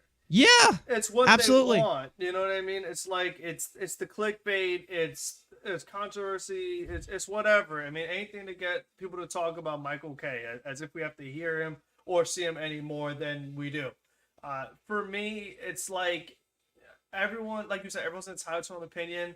As a Met fan, how am I not going to like Gary, Keith, and Ron? But you know what? I watch MLB Network from time to time, and they show broadcasts of other teams.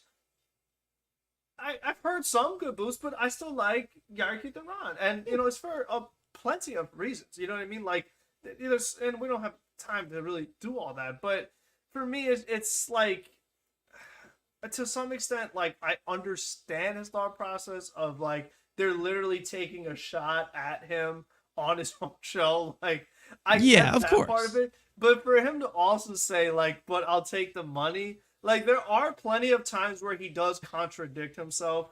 And mid-conversation. It's like, what? It's insane. Like, so I never really take anything he says, like, serious or ultimately really care what he says, because it doesn't impact me in any shape, way, or form. I would never, ever purposely tune. If I had the choice, I would never tune into Michael K. Ever. Even when the Mets were up by 10 runs. I would still rather listen to... I did tune in for the last inning just to hear him kind of like sob, but it was just because of like the moment. But listen to Gary, Keith, and Ron, and I love how they're just talking about like the rain being the best in baseball. Like, they don't care, you know what I mean? Yeah. Like they were like just like so much more class. They wouldn't.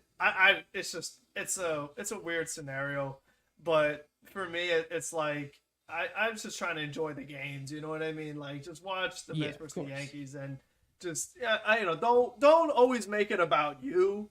You know what I mean? Like it's supposed to. Well, it's be the Michael K show. He has to. It's the Michael K show. Yeah, even though he's got two other people with him all the time, but I just feel like it's like it's about the Mets and Yankees playing. It's about the Subway Series.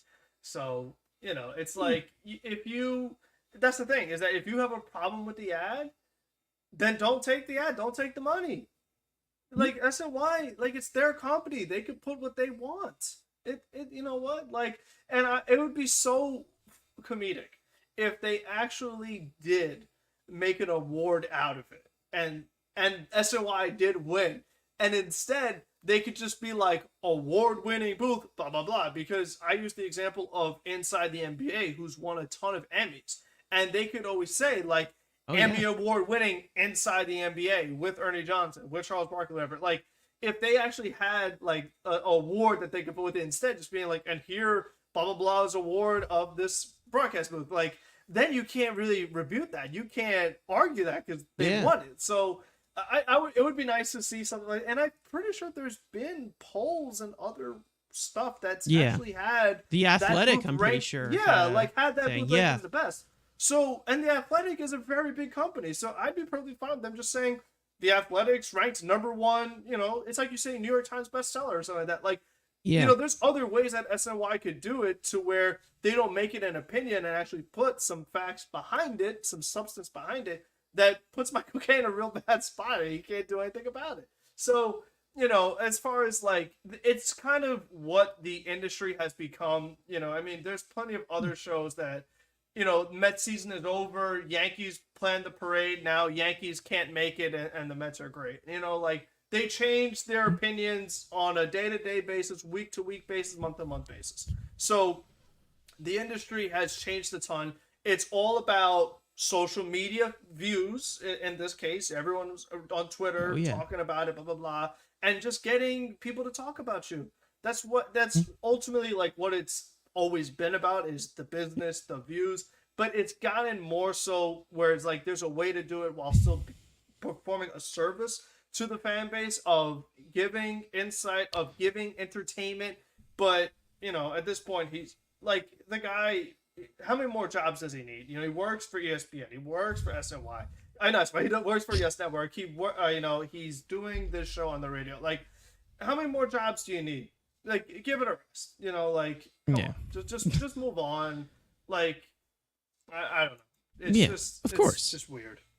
I mean, any publicity is good publicity these days. Yeah. That always will be. You get your clicks, you get your money. That's the main reason why we still have Andrew on here. But when you...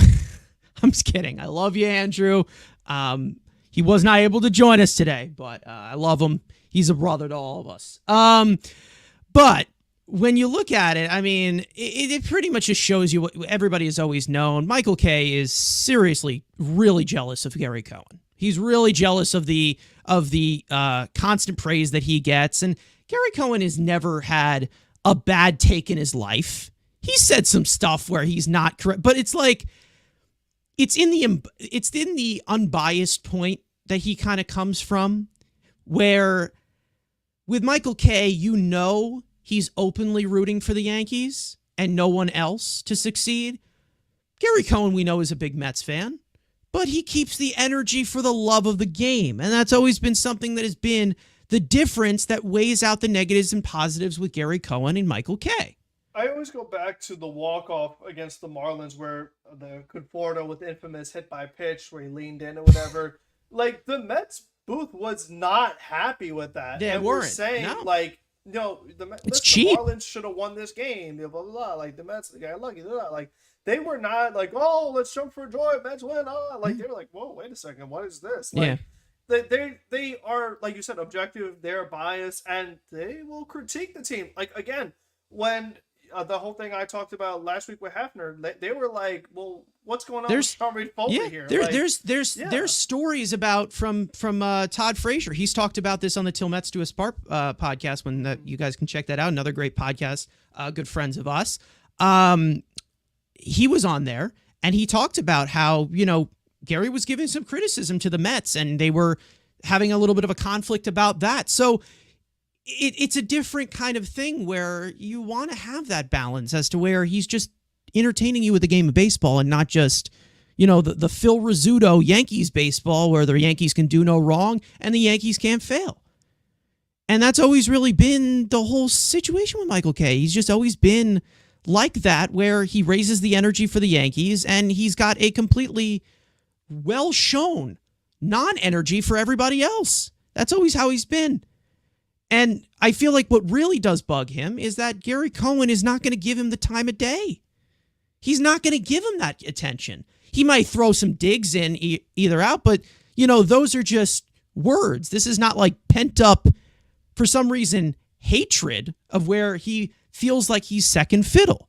It's always been one thing that you can always notice with a lot of Yankee fans. And there's some Yankee fans that are great. There's some Yankee fans that are just absolutely awful. I don't trash talk them. I don't care what the Yankees do. But there is one thing that can be right. Yankee fans can't stand when the Mets have something better than them. They just can't. They never can stand that. That's always been something in the typical Yankee fan, they would hate when they have something better than us. We have something better than them. It's always been like that. That's the big brother syndrome to the little brother syndrome, right? It goes both ways. So when you look at it from Michael Kay, he literally just looks like a jealous bitch. That's all you look like. And I'm not saying that you're not entitled to your opinion. If you think you're the best, you think you're the best. Go ahead. Do I think he's the best? No. But that's not what I'm going after. It's just the fact that it's like you can't show, like talking about yourself in the third person. It's like, you can't show Michael Kay this. Be gone from Michael Kay. That's what I got from that entire clip. Like, what are you talking about, dude? I mean, we have seen tons of different ways that the Mets have kind of snapped back a little bit. But like, I always say it's not how you start, it's how you finish. He usually starts it. The Mets booth sometimes usually finishes it. Sometimes they don't even give him the time of day. I mean, at the end of the day, he can say whatever he wants. Again, we don't usually give attention to this because it's usually the same stuff making this controversy. We talk about the team, but I figured since it is the Subway Series, there's always a lot of heat that goes back and forth with Yankee fans. We talk about it because why not? I mean, we all know that everybody has their heavy opinions, whether it's the biased or unbiased opinions. I think Gary, Keith, and Ron are the best in baseball. They have their shortcomings too. We all get annoyed with Gary Cohen sometimes when he, kind of fakes a fly ball. But we love him, right? He's our guy, But it's just how it is. Announcing.com made a list for 2023 MLB booths. The New York Mets are ranked number 2. The San Francisco Giants are ranked number 1. The New York Yankees are ranked number 24. So, oh, well, that's almost number 1. Come on now. That's the best booth. That's almost the best booth in baseball. Wasn't even close. Listen, hang the banner. Hang the banner for the Yankees. I mean, you guys got 27 of those things. That's the only thing apparently that matters to Michael Kay right now. It's just pettiness. It's really just ridiculous at this point. It's just stupid. It's pretty evident what he's doing, of course. But the whole Mets and Yankees clashing, of course, during the Subway Series. That's just how it is. But let's talk about things that we usually do talk about, and that being everybody's favorite segment, studs and duds. One player that has played fairly well in this series, 2 games, but it was a very eventful 2 games, very eventful 18 innings. And then one player that we kind of did not like to see what they did on the field. Start with studs. Frank, who do you got for this series? Yeah, I mean, of course, I got to go with my guy, Francisco Alvarez. I mean, the second game was really special. The fact that he was on base 3 times in both games. The first game, he showed it with his growth of having 2 walks. So, again, we talk about that improvement, that development of being more disciplined, being able to draw walks, compared to the guy who first got here was swinging at everything, bat was flying out of his hands. So we've seen that improvement from him. And then, in yesterday's game, to just, you almost had that cycle if he got the amount of player prints. He was on base all 4 times he was up. So, and obviously the catching part of it, doing a really good job with the pitchers. So he really has just done it all on both sides. So it's got to be Alvarez.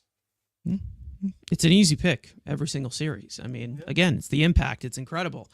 I got to go with Harrison Bader because he just has given us so much of an impact as a player overall, as the tools, just like whether it is offensively or defensively, on the base pass. Man's just been a spark plug at the bottom of that lineup. And to be honest, at his 50th percentile, he's a 9-hole hitter. Maybe he would be able to bat 9th if there wasn't another person who was worthy of batting 9th in this lineup. Who knows? But when you look at it from, Harrison Bader, I've always been, and I said this earlier in the episode, I have never been one to really jump on bringing back 1-year deals. I mean, this is one of the few that I would consider. I mean, it depends on the price, of course. But, he helps you win in the margins. It is evident that he does. When you have those types of tools, does he have some shoddy peripherals hitting wise? Is he flawed? Definitely. But when you have those tools, they can help you win in the margins. That's what you want from the bottom half of your lineup. The toolsy players. Guys who can support and make this lineup deeper. That's what Bader has done all season. It's been very impressive. Let's get to the duds. Who do you want to throw under the subway for the Subway series? Yeah, I mean, I would have to give it to David Peterson. I just think that, we were trying to give him credit saying, oh, finally, the walks aren't as bad as they were. He's not walking the ballpark. Then he comes in and he walks 5 batters. He gives up 3 hits and not providing volume, not providing length. He wasn't able to even go 5 innings.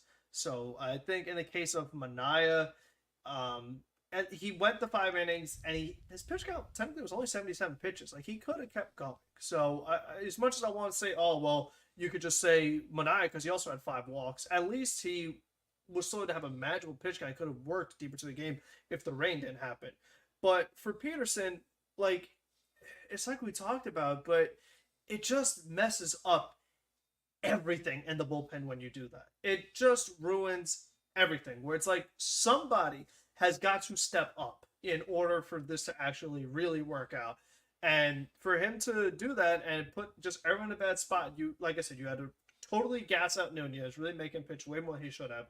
Then Danny Young gets put to a bad spot. Ottavino gets bad to a blitz spot. Bree Garrett gets put to a really bad spot.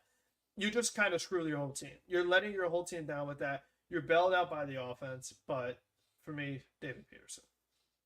I saw on the on the broadcast, they did say that, I mean, obviously it's a small sample. He started 6 games so far, 5 games. Mm-hmm. In those games this year, he's averaging 9 runs of run support. Yeah, David Peterson. I saw that. Yeah.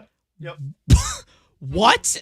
I'm like, holy, that's crazy. I mean, that's crazy. I mean, there's been a lot of sins that have been covered from him, but we already know how I feel about David Peterson. I mean, I'm not even going to say it. Now, obviously, Stoney in the chat here is saying that I'm going to go with McNeil, but it has been said in the chat multiple times, easily Adam Ottavino for that first game. It's not really, I mean, he came back in that second game and he pitched better. But the way that he kind of put you into that situation where you had to burn more relievers than you thought you should, and you won the game 9-7 instead of 9-1, putting you in a dangerous spot where you end up facing Aaron Judge with the bases loaded. Of course, Reed Garrett made a mistake. Yes, Trent Grisham was batting 138, and you walked him up 7 runs. It's inexcusable. You can't do that. I would toss it underhand at that rate.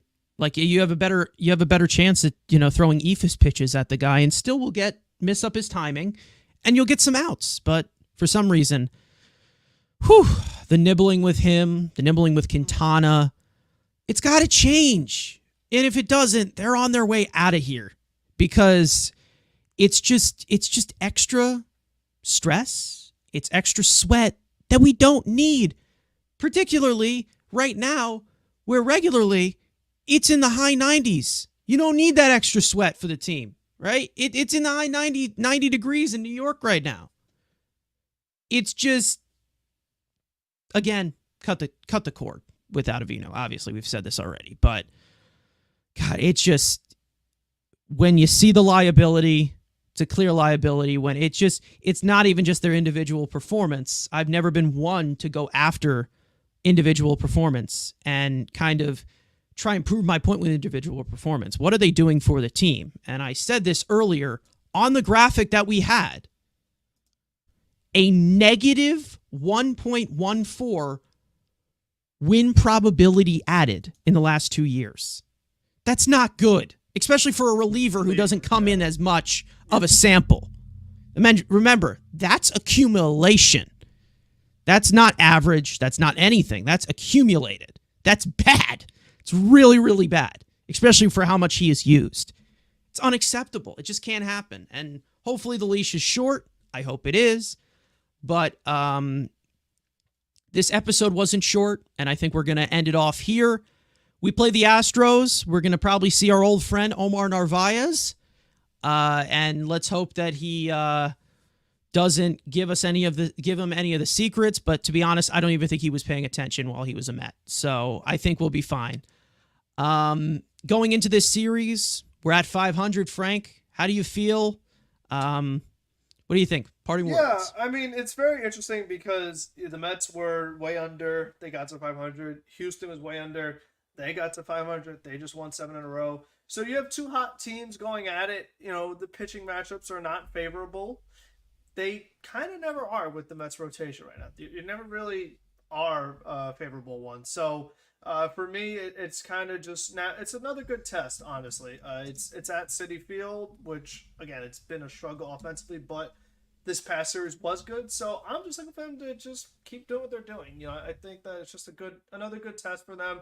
If you want to be a winning team, you want to be a playoff team, you got to beat other teams along with it. The Astros are playing without Kyle Tucker. He's their best player.